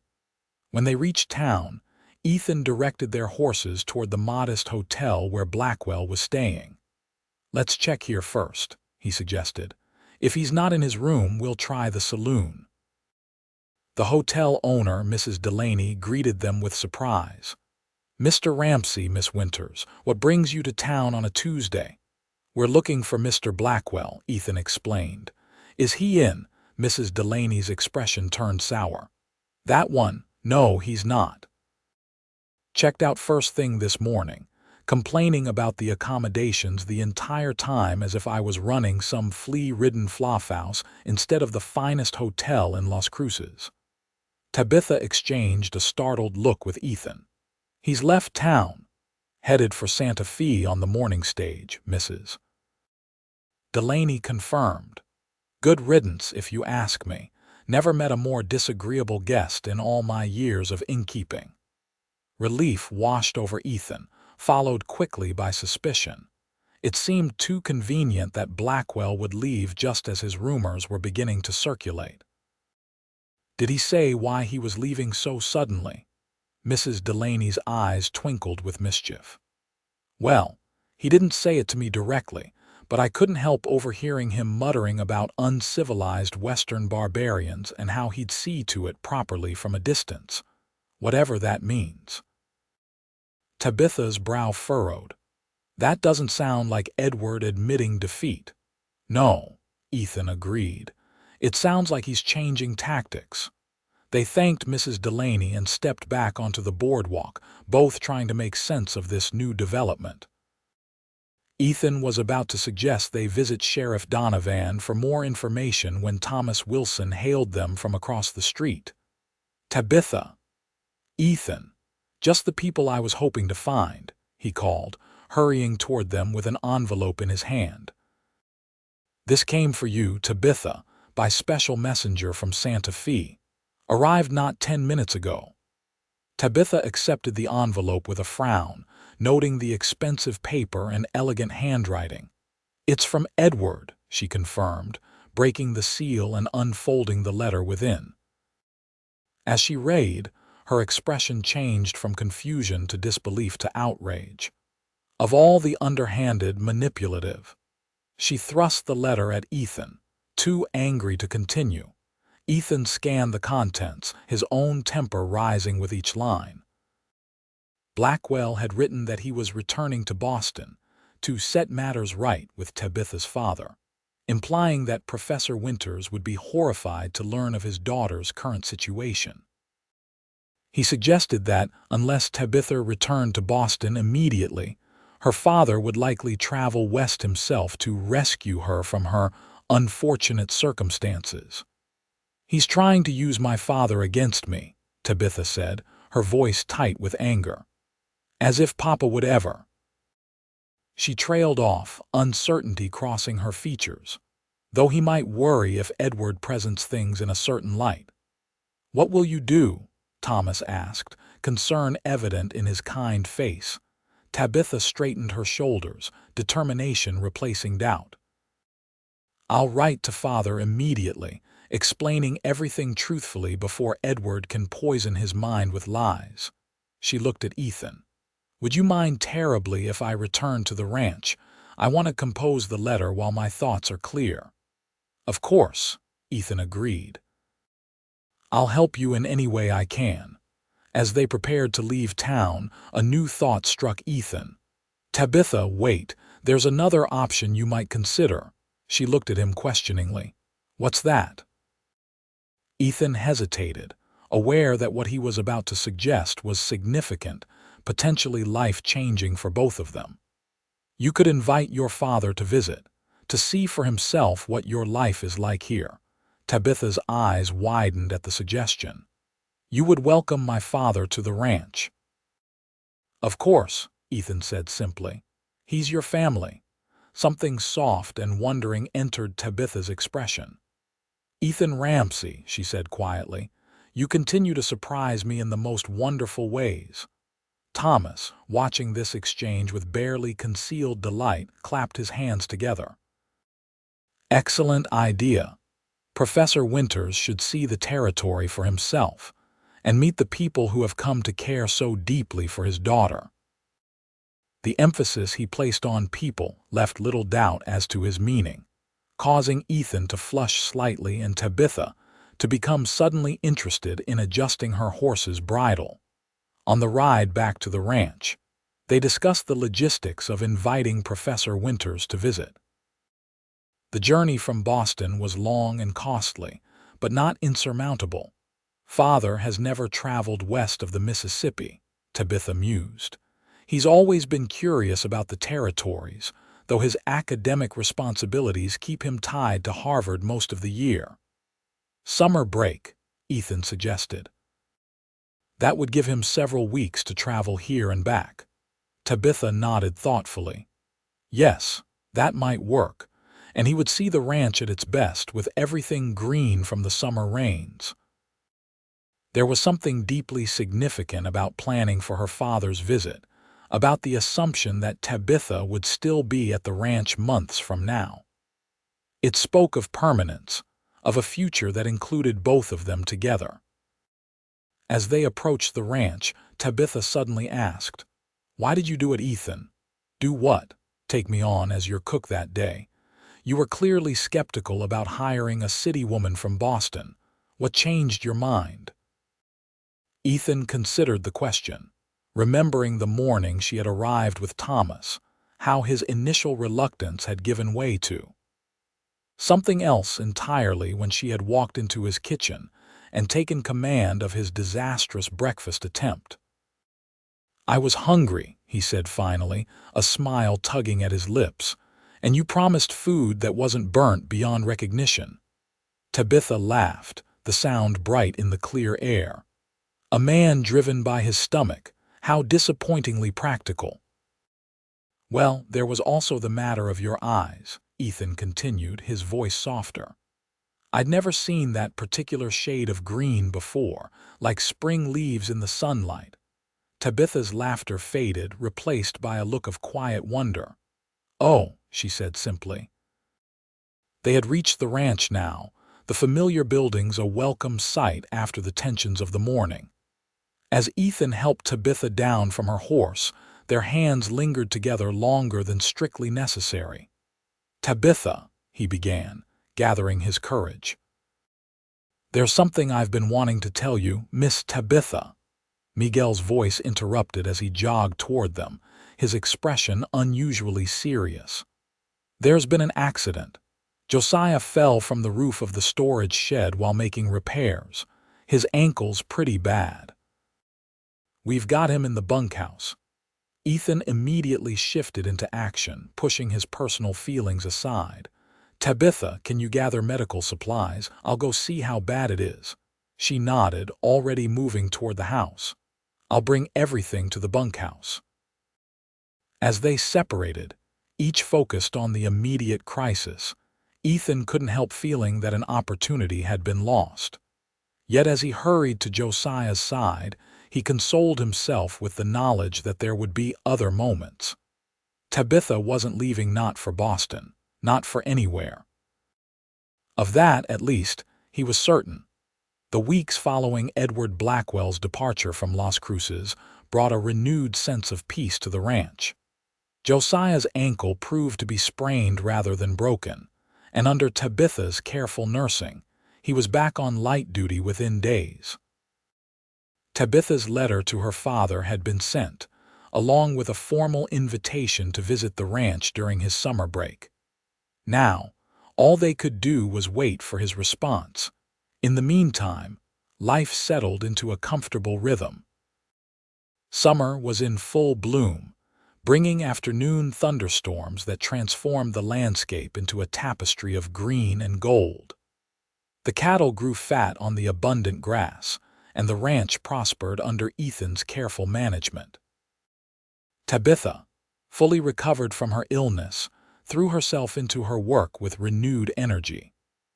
The small herb garden she had planted behind the kitchen was flourishing, providing fresh flavors for her increasingly ambitious meals. She had also begun teaching Ethan more complex cooking techniques during quiet evenings, their hands occasionally brushing as she demonstrated the proper way to knead bread or fold pastry. These moments of casual intimacy had become the highlight of Ethan's days. There was something deeply satisfying about working alongside Tabitha in the kitchen, learning skills he'd never imagined mastering, watching her face light up with pride when he succeeded at a particularly challenging recipe. "You're a natural," she declared one evening after he produced a batch of biscuits that were actually light and fluffy rather than his usual hockey pucks. "A few more lessons and you might not need me at all." "I'll always need you," Ethan replied without thinking, the words escaping before he could consider their weight. Tabitha paused in the act of washing dishes, her hands going still in the soapy water. "Will you?" she asked softly, not turning to face him. Ethan moved to stand beside her at the sink, close enough that his sleeve brushed her shoulder. "Yes," he said simply, "but not just for your cooking." She looked up at him then, her eyes searching his face. "Why then?" It was the opening he'd been waiting for, the perfect moment to confess the feelings that had been growing within him for months. Yet the words stuck in his throat, held back by the fear that she might not be ready, that he might shatter the fragile happiness they had built together. Before he could find his voice, a knock at the door broke the moment. Tabitha stepped back, her expression a mixture of disappointment and relief as she called. "Come in." Thomas Wilson entered, his round face beaming with excitement. "Evening, you too. I've just received the most wonderful news from Boston." Tabitha quickly dried her hands on her apron. "From Father. He's received my letter." "Indeed he has," Thomas confirmed, withdrawing an envelope from his jacket pocket. "This arrived on today's mail coach." "I thought you'd want to know immediately." Tabitha took the letter eagerly, breaking the seal with trembling fingers. Ethan watched her face as she read, holding his breath until her expression brightened with joy. "He's coming," she exclaimed, looking up with shining eyes. "Father's accepted the invitation. He'll be arriving in Santa Fe on the 15th of August, and hopes we can arrange transportation from there to Las Cruces." "That's wonderful news," Ethan said, genuine pleasure mixing with a touch of apprehension at the prospect of meeting Tabitha's father. "Of course we'll arrange everything. I'll go to Santa Fe myself to meet him." Tabitha's smile was radiant as she continued reading. "He says Edward called on him, full of dire warnings about my situation, but that he recognized the familiar pattern of wounded pride and exaggeration that has always characterized young Blackwell. He trusts my judgment and is eager to see the life I've built here." She looked up at Ethan, her expression softening. "He says he looks forward to meeting the man who has been so honorable in his employment of my daughter." Thomas clapped his hands in delight. "Excellent. This calls for celebration. I've brought a bottle of my best apple brandy for the occasion." As Thomas produced the bottle from his saddlebag, Ethan found himself studying Tabitha's face, memorizing the joy that illuminated her features. She caught his gaze and held it, a silent communication passing between them that needed no words.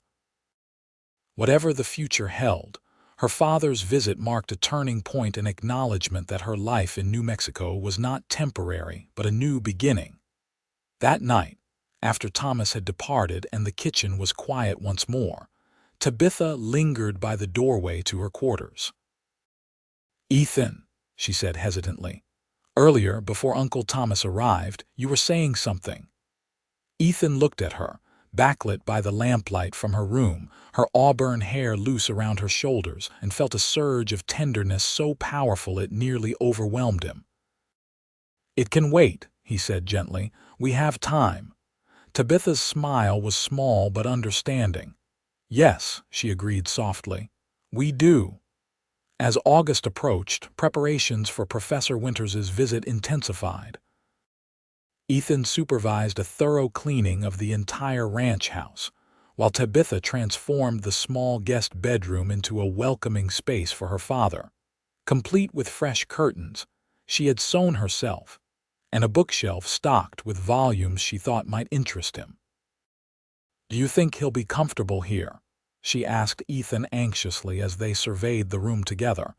"It's so different from what he's used to in Boston."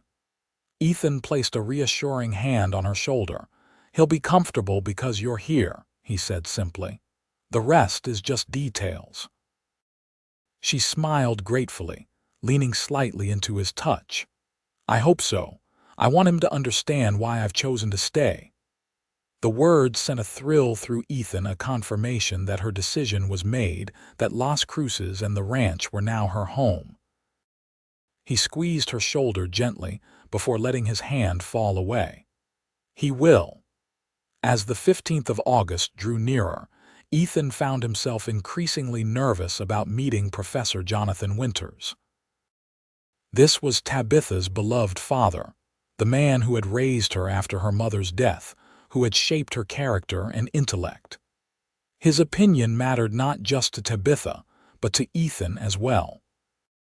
The day before Ethan was to depart for Santa Fe, he found himself in town, standing outside the jeweler's shop with an uncharacteristic hesitation. He had ridden in ostensibly to purchase supplies for the journey, but his feet had carried him here instead. Going in or just admiring the display? Sheriff Donovan's amused voice broke into his thoughts. Ethan turned to find the lawman watching him with knowing eyes. "I was just—" He trailed off, unable to articulate exactly what he was doing. Sheriff Donovan nodded toward the shop window. "Mackenzie carries some fine pieces. Not many call for such things in Las Cruces, but he keeps a small selection for special occasions." The emphasis he placed on the last words made it clear he understood Ethan's dilemma perfectly. "Is it that obvious?" Ethan asked ruefully. The sheriff chuckled. "Only to someone who's been where you are. 28 years ago, I stood right where you're standing, working up the courage to buy a ring for my Martha." His expression softened at the memory. "Best decision I ever made." Ethan glanced at the simple gold bands displayed in the window. "It feels presumptuous. Her father hasn't even arrived yet, and I haven't spoken to her directly about my feelings. But you know them, Sheriff Donovan said. It wasn't a question. Yes, Ethan admitted. I do. And you think she might share them? Ethan considered the question, remembering the way Tabitha looked at him sometimes when she thought he wasn't aware, the warmth in her voice when she spoke his name, the gentle touches that had become more frequent between them. I hope so. Sheriff Donovan clapped him on the shoulder. Then go in, man. Better to be prepared than caught wishing you were. With a final encouraging nod, he continued down the boardwalk, leaving Ethan alone with his decision. Taking a deep breath, Ethan pushed open the door to Mackenzie's shop, the small bell above jangling to announce his entrance. Inside, the jeweler looked up from his workbench, surprise registering on his weathered face. "Mr. Ramsey," he greeted him, setting aside the watch he had been repairing. "Don't believe I've had the pleasure of your custom before." "No," Ethan agreed, suddenly feeling out of place among the glass cases of gleaming jewelry. "I'm interested in. That is, I was wondering if." Understanding dawned in Mackenzie's eyes. "Ah," he said simply. "For Miss Winters, I presume," Ethan nodded, not bothering to ask how the jeweler knew. In a town the size of Las Cruces, everyone knew everyone else's business. Mackenzie smiled, moving to one of the display cases. "I might have just the thing, simple but elegant like the lady herself." As the jeweler brought out a tray of rings, Ethan felt a mixture of terror and excitement. This was a step from which there was no turning back, a declaration of intent that would change everything. Yet as he examined the rings before him, he knew with absolute certainty that it was the right step to take. The next morning, Ethan departed for Santa Fe with a small velvet box tucked securely in his saddlebag and a promise to return within 3 days. Tabitha saw him off at dawn, her face a mixture of excitement and nervousness. "Give father my love," she said, straightening his collar unnecessarily. "And don't let him talk your ear off about ancient Greek philosophy. He tends to forget that not everyone shares his enthusiasm for Aristotle." Ethan smiled, capturing her fidgeting hands in his. "I'll deliver your love, dodge philosophical discussions, and bring him safely to Las Cruces. I promise." Tabitha squeezed his hands gratefully. "Safe journey, Ethan." As he mounted his horse and set off down the road, Ethan felt the weight of the ring in his saddlebag and the weight of possibility in his heart. The journey to Santa Fe would take most of a day, giving him ample time to consider how best to approach Professor Winters about his intentions toward Tabitha. By the time he reached the territorial capital, Ethan had rehearsed a dozen different speeches in his mind, none of which seemed adequate to express the depth of his feelings for Tabitha or his commitment to her happiness. In the end, he decided that honesty would serve him better than eloquence. The stage from the east was due to arrive the following afternoon, giving Ethan time to secure rooms at a decent hotel and rest from his journey.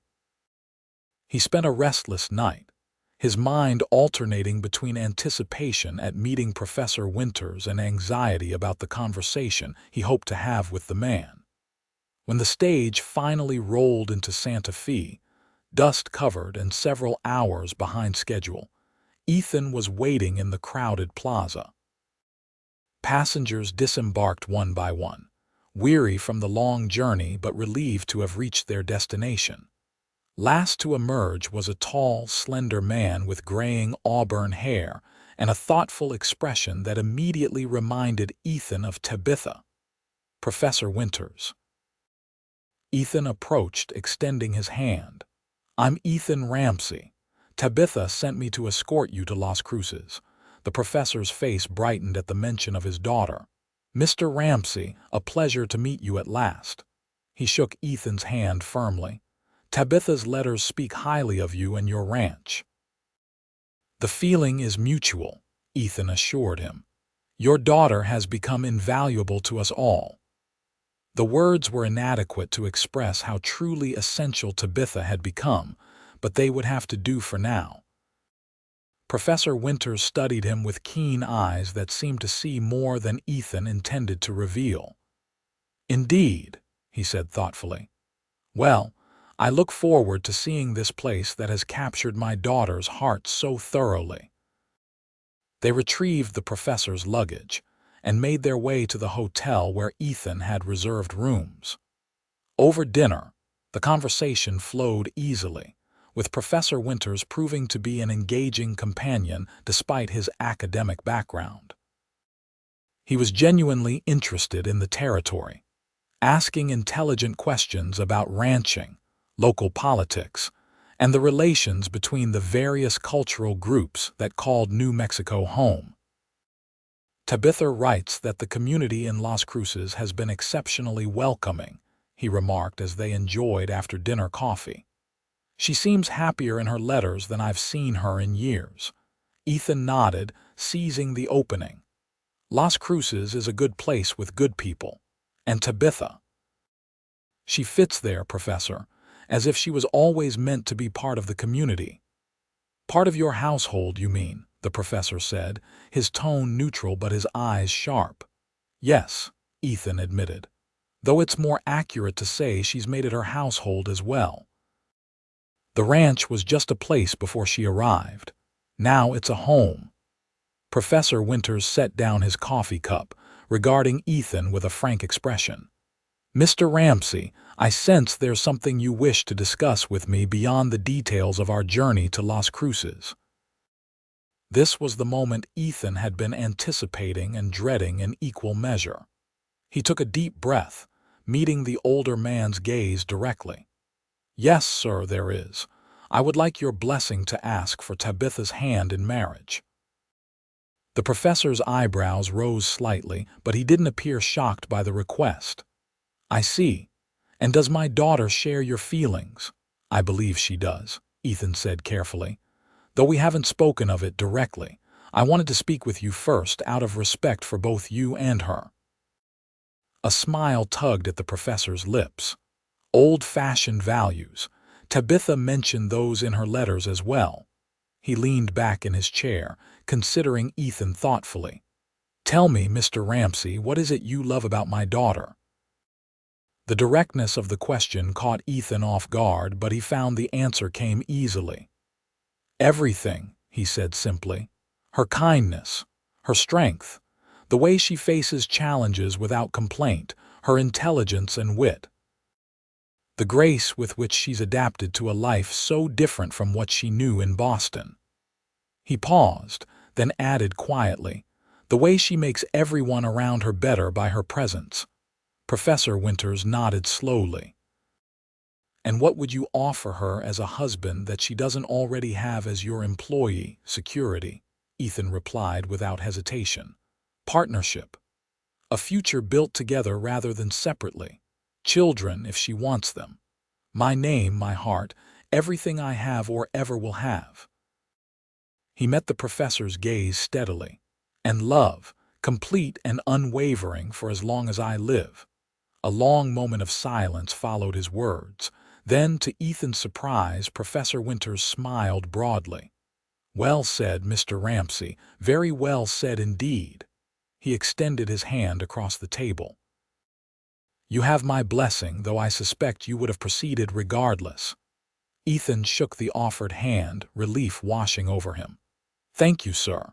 But no, I wouldn't have proceeded without your blessing. Tabitha loves you deeply. Your approval matters to her and therefore to me." The professor's expression softened. "She's fortunate to have found a man who understands such things." He raised his coffee cup in a small toast. "To your future happiness, both of you." The journey to Las Cruces the following day was more relaxed, with the major hurdle of securing Professor Winters's blessing now behind them. They traveled in a rented buggy, more comfortable than horseback for the professor, taking their time and stopping occasionally for Ethan to point out interesting features of the landscape. "It's remarkable country," Professor Winters observed as they paused to rest the horses near a striking rock formation.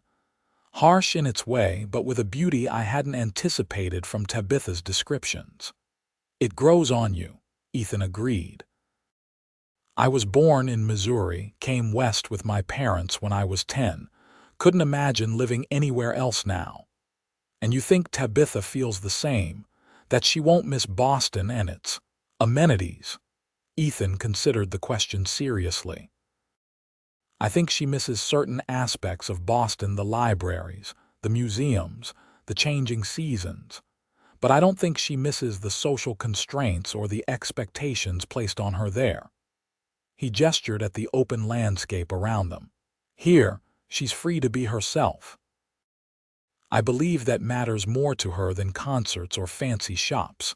Professor Winters nodded thoughtfully. "You understand her well for a man who's known her less than a year." "Sometimes it doesn't take long to recognize what's true," Ethan said simply. The professor smiled at that. "Indeed not. I knew my wife was the one for me within a week of our first meeting. My colleagues thought I was rushing foolishly, but I never doubted." His expression turned wistful. 17 years together wasn't nearly enough, but they were the best years of my life." "Tabitha has her mother's strength," Ethan observed, "and your intellect. And a heart entirely her own," the professor added. "Kind but not soft, forgiving but not foolish." "Exactly," Ethan agreed, pleased that Tabitha's father saw her as clearly as he did. They continued their journey, the conversation flowing easily between them. By the time Las Cruces came into view on the horizon, Ethan felt he had gained not just the professor's blessing, but perhaps the beginnings of a friendship as well. As they approached the ranch, Ethan spotted Tabitha waiting on the porch, shading her eyes against the late afternoon sun. The moment she recognized the buggy, she hurried down the steps, her face alight with joy. "They're here," she called over her shoulder, presumably to Miguel or Josiah inside the house. Then she was running toward them, her skirts gathered in one hand, propriety forgotten in her excitement. Professor Winters was out of the buggy almost before it stopped, opening his arms to receive his daughter's embrace.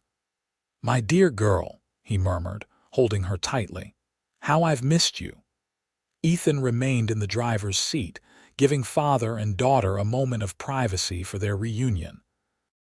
He watched as they held each other, talking rapidly, the professor's hands framing Tabitha's face as if to reassure himself that she was well and happy. Finally, Tabitha turned toward the buggy, her eyes finding Ethan's with a warmth that made his heart skip. "Thank you for bringing him safely," she said, moving to stand beside the vehicle. "As promised," Ethan replied, climbing down to join them. "Though I can't take credit for the good weather or easy journey." Tabitha smiled up at him, then turned to her father. "Come inside, Papa. I want to show you everything." As they walked toward the house, Tabitha between them, Ethan exchanged a brief glance with Professor Winters over her head. The older man's slight nod conveyed his approval and encouragement, a silent acknowledgement of their shared understanding. The small velvet box still rested in Ethan's pocket, its weight a promise of the question he would soon ask. But for now, he was content to watch Tabitha's happiness as she proudly showed her father the home she had helped create in the heart of the New Mexico territory. Professor Winters's visit transformed the rhythm of life at the ranch.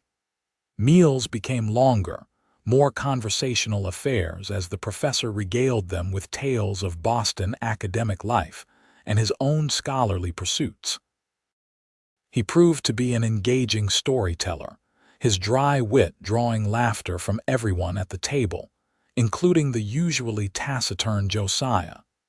Ethan watched with pleasure as Tabitha blossomed under her father's approving gaze. Any lingering doubts she might have harbored about her decision to remain in Las Cruces seemed to vanish as Professor Winters repeatedly expressed his admiration for the life she had built. You've accomplished more in a few months here than some of my colleagues have in decades of academic posturing, he told her one evening as they sat on the porch after dinner, the sunset painting the sky in brilliant oranges and purples. You've created something real, something meaningful. Tabitha's pleased smile warmed Ethan's heart. It hasn't always been easy, she admitted, but it's been worthwhile. I feel purposeful here. The professor nodded, his gaze shifting briefly to Ethan. And welcomed, I think, valued for your contributions rather than your social connections. Very much so, Tabitha agreed, her own glance toward Ethan carrying a depth of feeling that made his breath catch. The days passed quickly, filled with tours of the ranch, visits to town where Professor Winters was warmly received by the locals, and long evenings of conversation. Ethan found himself increasingly drawn to the professor's intellect and humor, seeing in him the roots of many of Tabitha's finest qualities. For his part, Professor Winters made no secret of his approval of Ethan and the ranch. I came prepared to be skeptical, he confessed during a private moment when Tabitha was occupied elsewhere. A father's prerogative, you understand, but I can see now why Tabitha chose to stay. This is a good place, Mr. Ramsey, and you are a good man. Ethan accepted the compliment with a nod of gratitude. I try to be, especially for her. As the professor's visit neared its end, Ethan knew he could delay no longer. The velvet box had burned a hole in his pocket for days, waiting for the perfect moment to present itself. That moment came on a clear evening when Miguel and Josiah had gone into town for supplies, and Professor Winters announced his intention to retire early with a book. You young people enjoy the evening, he said with a suspiciously convenient yawn. I find I'm more tired than usual tonight. Left alone on the porch, Tabitha and Ethan sat in comfortable silence for a time, watching as the first stars appeared in the darkening sky. The air was warm but not oppressive, scented with the sage and juniper that grew wild around the ranch. Father leaves the day after tomorrow, Tabitha said finally, a hint of sadness in her voice. I'll miss him terribly. He can visit again, Ethan assured her, and perhaps someday you might visit Boston. Tabitha nodded, considering this. Perhaps. Though it would be strange to return as a visitor to the place that was once my home. Is Las Cruces home now? Ethan asked, his heart in his throat as he waited for her answer. She turned to look at him, her green eyes reflective in the fading light. Yes, she said simply. It is. Ethan took a deep breath, gathering his courage. Tabitha, there's something I've been wanting to ask you, something I've been thinking about since. Well, since that morning you walked into my kitchen and told me to move over so you could stir the pot. A small smile curved her lips at the memory. You were making quite a mess of those eggs. I was making a mess of a lot of things, Ethan admitted. Not just the cooking. The ranch was running well enough, but it wasn't a home, not until you came. He shifted in his chair to face her more directly. You changed everything, Tabitha. Not just the meals, but the whole feeling of the place, of my life. Her expression softened, a hint of vulnerability entering her eyes. Ethan, please let me finish before I lose my nerve, he said quickly. I've faced down cattle rustlers and flash floods and once even a mountain lion, but I've never been as nervous as I am right now. Tabitha fell silent, her hands clasped tightly in her lap as she waited for him to continue. Ethan reached into his pocket, withdrawing the small velvet box. I spoke with your father in Santa Fe, asked for his blessing. He gave it, though he said the decision was entirely yours. He opened the box, revealing a simple gold band set with a single, perfect diamond. Tabitha Winters, would you do me the extraordinary honor of becoming my wife? For a moment that seemed to stretch into eternity, Tabitha stared at the ring, her expression unreadable. Then, to Ethan's alarm, Tears welled in her eyes and began to spill down her cheeks. "Tabitha," he asked anxiously. "I'm sorry if I've spoken too soon or if you don't—" "Yes," she interrupted, her voice choked with emotion. "Yes, Ethan, I will marry you." Relief and joy surged through him in equal measure. "You will?" Tabitha laughed through her tears, reaching out to touch his face with gentle fingers. "Of course I will. I've been waiting for you to ask since. Well, perhaps since that night you stayed by my bedside during my fever, or maybe even before that." Ethan took her hand, sliding the ring onto her finger with slightly trembling hands. "I've loved you for so long, it's hard to remember a time when I didn't." "Show me," Tabitha whispered, her eyes luminous in the gathering darkness. Ethan didn't need to be asked twice. He leaned forward, cupping her face gently in his hands, and kissed her with all the tenderness and passion he had held in check for months. Tabitha responded eagerly, her arms twining around his neck, drawing him closer as the kiss deepened. When they finally parted, both breathless, Ethan rested his forehead against hers. "I love you, Tabitha Winters, more than I have words to express." "I love you too, Ethan Ramsey," she replied, her voice sure and clear. "Enough to spend my life with you in this wild, beautiful country." They remained on the porch for hours, talking, planning, dreaming of their future together. When they finally entered the house, hand in hand, they found Professor Winters in the kitchen, a knowing smile on his face as he pretended to be searching for a late-night snack. "I see congratulations are in order," he said, nodding toward their linked hands and the ring glinting on Tabitha's finger. Tabitha rushed to embrace her father. "You knew, all along, since Santa Fe," he confirmed, hugging her tightly before extending his hand to Ethan. "Welcome to the family, son. Take good care of my girl." "With everything I have, sir," Ethan promised, shaking the professor's hand firmly. "For as long as I live." The wedding took place 2 weeks later, a simple but joyful ceremony in the Las Cruces church. Professor Winters had extended his visit to give away the bride, and the entire town turned out to celebrate the union of two people who had become cherished members of the community. Tabitha wore a dress of cream-colored silk that had been her mother's, lovingly altered by the ladies of Las Cruces to suit her more slender frame. Ethan, in a new suit purchased for the occasion, could scarcely believe his good fortune as he watched her walk down the aisle on her father's arm, her face radiant with happiness. The celebration afterward was held at the ranch, with tables set up in the yard under strings of lanterns. There was music and dancing, abundant food and drink, and more laughter than the old ranch house had heard in all its years. As evening fell and the festivities continued around them, Ethan led his new wife away from the crowd for a moment of privacy behind the barn. "Happy, Mrs. Ramsey?" he asked, still marveling at the right to call her by his name. "Completely," Tabitha assured him, her arms looped around his neck. "Though I do have one confession to make." Ethan raised an eyebrow, intrigued. "Oh," she smiled mischievously. "That first morning when I told you to move over so I could stir the pot, I wasn't entirely sure I could do any better. I was bluffing a bit." Ethan laughed, pulling her closer. "Well, it was a successful bluff. You saved us all from starvation. And found something I wasn't even looking for in the process," Tabitha added softly. "A home, a purpose, a love I never expected."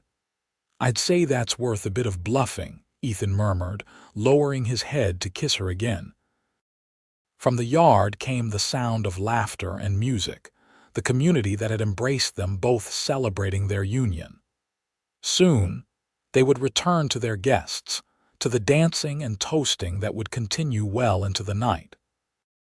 But for now, in this quiet moment, it was just the two of them, a rancher who had once burned every meal for a month, and the woman who had walked in one morning and said, "Move over, I'll stir the pot, changing both their lives forever.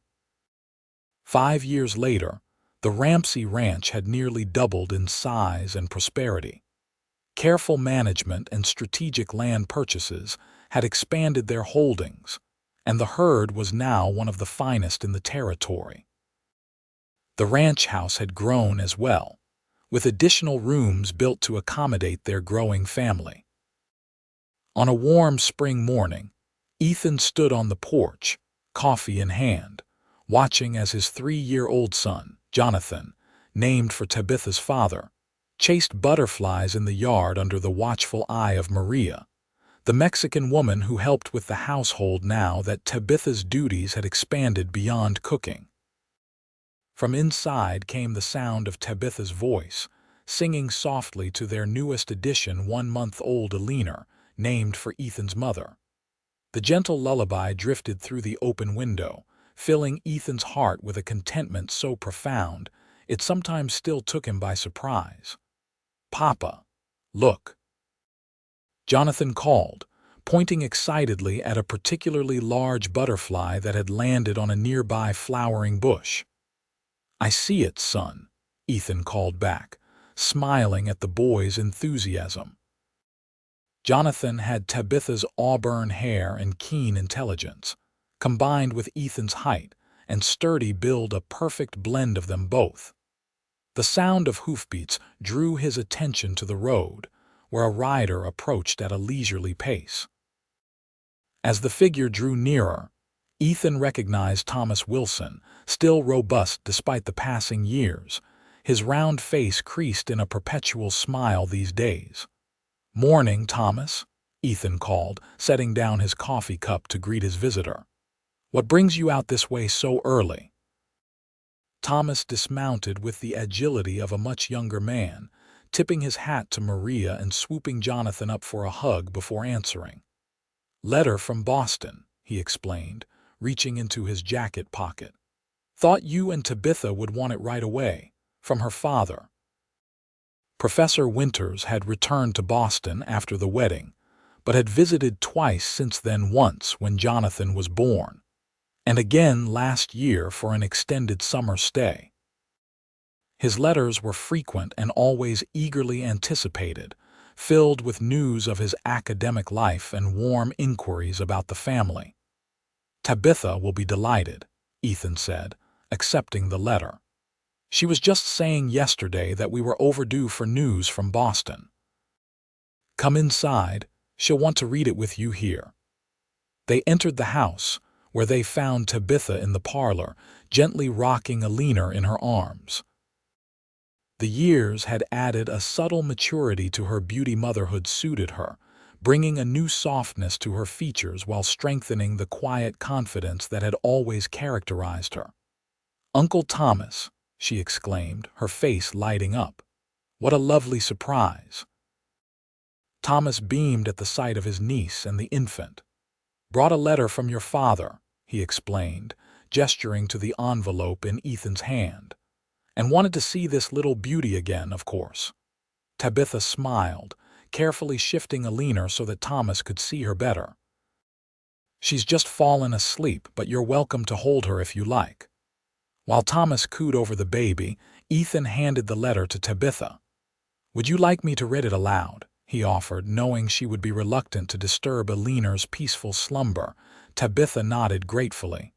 "Please." Ethan broke the seal and unfolded the thick pages covered in Professor Winters's distinctive handwriting. "My dearest Tabitha, Ethan, and precious grandchildren," he began, "I write with exciting news. After much consideration, I have decided to accept the position offered by the newly established University of New Mexico in Santa Fe. Beginning this fall, I will be professor of classical studies and philosophy, a role that will allow me to continue my academic work while being considerably closer to my beloved family." Tabitha gasped, her eyes widening with delight. "Papa's moving to Santa Fe." "But his life is in Boston, his colleagues, his research." Ethan continued reading, You may wonder at this decision, given my long association with Harvard. The truth is, my dear ones, that while academic pursuits still engage my mind, it is family that now claims my heart. The weeks I spend with you each year are no longer sufficient. I wish to see my grandchildren grow, to be a regular presence in their lives rather than a distant figure known primarily through letters. Santa Fe is but a day's journey from Las Cruces, near enough for frequent visits, yet far enough to avoid being an imposition. As if he could ever be an imposition, Tabitha murmured, tears of joy glistening in her eyes. The university is small but growing, Ethan read on, with ambitions to become a center of learning for the territory. They have offered me considerable freedom in developing my courses, and the opportunity to help shape a new educational institution is one I find I cannot refuse at this stage of my career. I have already secured a small house near the campus, with a garden that I hope will entice Jonathan to visit his grandfather often. I expect to arrive by late August, in time to settle before the academic year begins. Thomas clapped his hands in delight, careful not to disturb the sleeping Alina. What wonderful news! Jonathan in Santa Fe, we must celebrate. Tabitha nodded, still processing the joyful surprise. It's incredible to have Papa so close. She looked at Ethan, her eyes shining. Our children will grow up knowing their grandfather, and he'll be near enough to share in all the important moments. I can only express my gratitude, Ethan continued reading, to both of you for showing me that life in the territory is rich and rewarding in ways I never anticipated. Tabitha, my dear, your courage in forging a new path has inspired me to do the same, albeit somewhat later in life. And Ethan, your steadfast character and the loving home you have created with my daughter have given me the confidence that even at my age, new beginnings are possible. Give my love to little Jonathan and a kiss to baby Alina. I count the days until I can hold them both in my arms again. With all my affection, your devoted father and grandfather, Jonathan Winters. When Ethan finished reading, the room was quiet save for Alina's soft breathing and Jonathan's excited chatter from the kitchen, where Maria had taken him for a snack. Tabitha's eyes were full of tears, though her smile was radiant. I never imagined. She began, then paused to compose herself. When I left Boston, I thought I was leaving everything behind. My home, my family, my entire world. And now look, Father, coming to New Mexico, our beautiful children, this ranch, this life we've built together. She reached for Ethan's hand, squeezing it tightly. It's more than I ever dreamed possible. Ethan raised her hand to his lips, kissing it gently. You make dreams possible, Tabitha. You always have. Thomas watched them with misty eyes, cradling Alina carefully in his arms. I knew the moment I brought you to this ranch that something special would come of it, he said proudly. Call it an uncle's intuition. They laughed together, the joy of the moment filling the sunlit room. Outside, the ranch stretched toward the distant mountains. The land that had once seemed so foreign to Tabitha now as familiar and beloved as the faces of her children. Inside, the house that had once echoed with Ethan's solitude now rang with family voices, with laughter and occasional tears, with the thousand small sounds that make a house a home. Later that evening, after Thomas had departed and the children were asleep, Ethan and Tabitha sat on the porch swing, her head resting on his shoulder as they watched the stars appear one by one in the vast New Mexico sky. Do you ever wonder, Tabitha asked softly, what would have happened if Uncle Thomas hadn't brought me to the ranch that day? If you hadn't been quite so hopeless at cooking? Ethan smiled, his arm tightening around her shoulders. I try not to think about it. The idea of my life without you in it, it doesn't bear considering. Tabitha nodded, understanding perfectly. I feel the same way. It's as if everything before was just preparation, leading me here to you, to this life we've made together. A life that started with burnt eggs and a woman brave enough to take over my kitchen, Ethan mused, pressing a kiss to her temple.